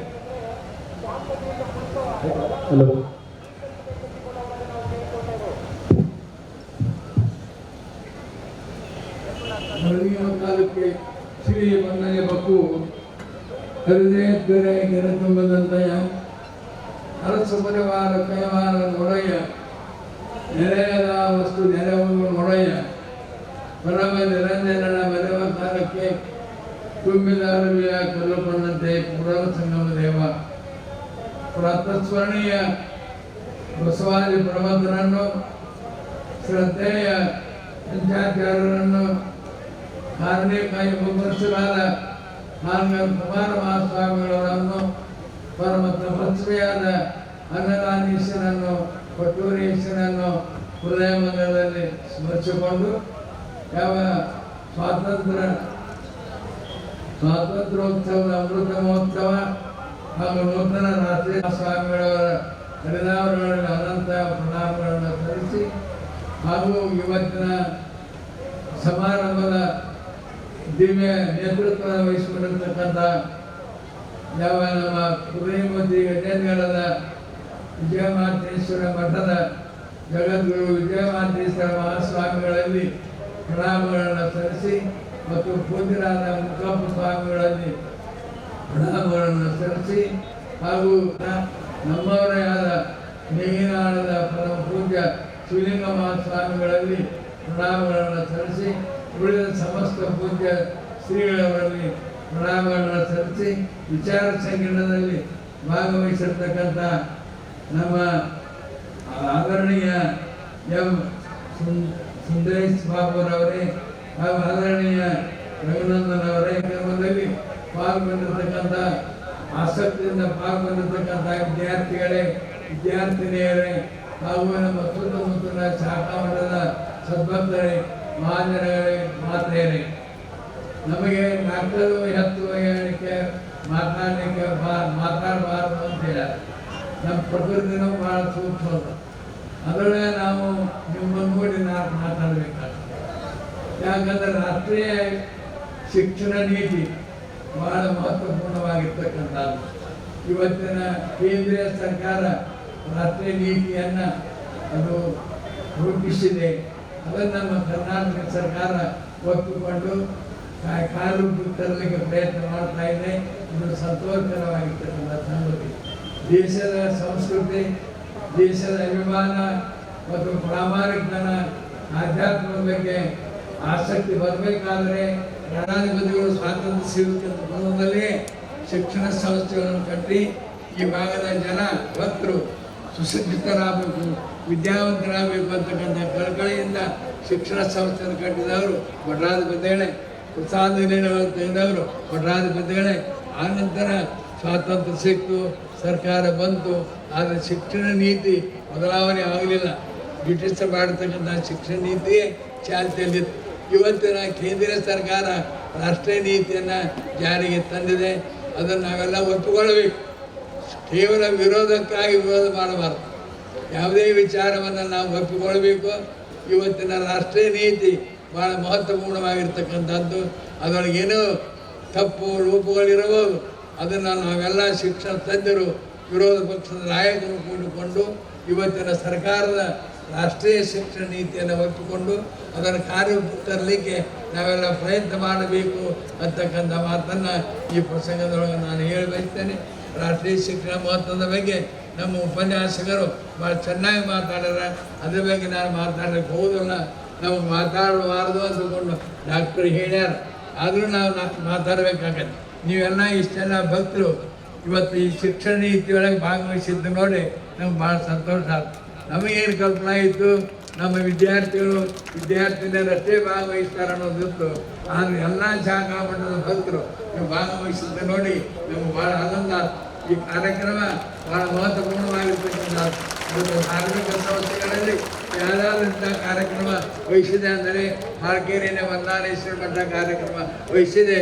ಅದಕ್ಕಾಗಿ ಇನ್ನೂ ನಾಳೆ ಕಾರ್ಯಕ್ರಮಗಳು ಮಾಡೋಣ. ಸಾಯಂಕಾಲ ಕಾರ್ಯಕ್ರಮ ಬಗ್ಗೆ ಹೇಳ್ಯಾರ.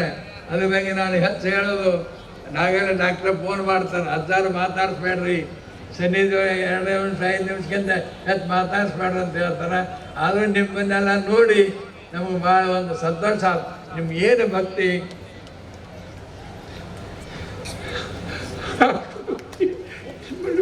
ಪರಿಪಕ್ವವಾಗಿದೆ ಅಂತಕ್ಕಿಂತ ಅದಕ್ಕಾಗಿ ನೀವೆಲ್ಲ ಬಂದವರೆಲ್ಲರೂ ಪ್ರಸಾದವನ್ನು ಸ್ವೀಕರಿಸಬೇಕು, ಹಾಗೆ ಓದಬಾರದು ಅಂತಕ್ಕಂಥದ್ದನ್ನು ಹೇಳಿ ನಮ್ಮ 4 ಮಾತುಗಳನ್ನು ಇಲ್ಲಿಯವರೆಗೂ ನಮ್ಮಲ್ಲಿ ವಿನಂತಿಯನ್ನು ಮಾಡ್ಕೊತಾರೆ. ಇದೀಗ ಕಾರ್ಯಕ್ರಮ ಕಲಾಪ್ರದವರಿಂದ ಮಂಗಲಗಳು.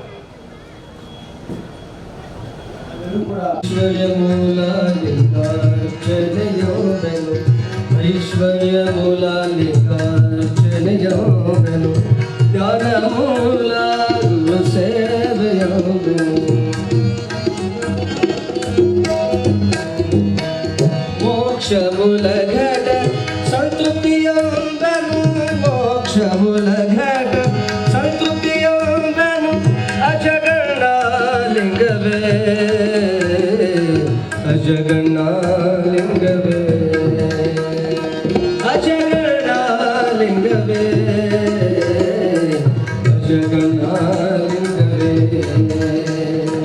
ಜ್ಞಾನ ಮೂಲ ಗುರು ಸೇವೆಯೋಗನು ಜ್ಞಾನ ಮೂಲ ಜ್ಞಾನ ಮೂಲ ಜ್ಞಾನ ಮೂಲ ಗುರು ಸೇವೆಯೋಗನು ತಂದೆ ನೀನು, ತಾಯಿ ನೀನು, ಬಂಧು ನೀನು, ಬಳಗ ನೀನು, ನನಗೆ ನೀನಲ್ಲದೆ ಮತ್ತಾರು ಇಲ್ಲವಯ್ಯ. ಕೂಡಲ ಸಂಗಮ ದೇವ ಹಾಲಲ್ಲದು ನೀರಲ್ಲದ್ದು ನಿಮ್ಮ ಧರ್ಮ ನಿಮ್ಮ ಧರ್ಮ. ಸೋಮಜನಪ್ಪನ ಪದೇ ಶಿವ ಹರ ಹರ ಮಹಾದೇವ. ಎಲ್ಲರೂ ಕೂಡ ಪ್ರಸಾದವನ್ನು ಸ್ವೀಕರಿಸಬೇಕಾಗಿ ವಿನಂತಿಯನ್ನು ಮಾಡ್ಕೊತಾರೆ. ಪ್ರಸಾದವನ್ನು ಸ್ವೀಕರಿಸಬೇಕಾಗಿ ಮತ್ತೊಮ್ಮೆ ವಿನಂತಿಯನ್ನು ಮಾಡ್ತೇನೆ.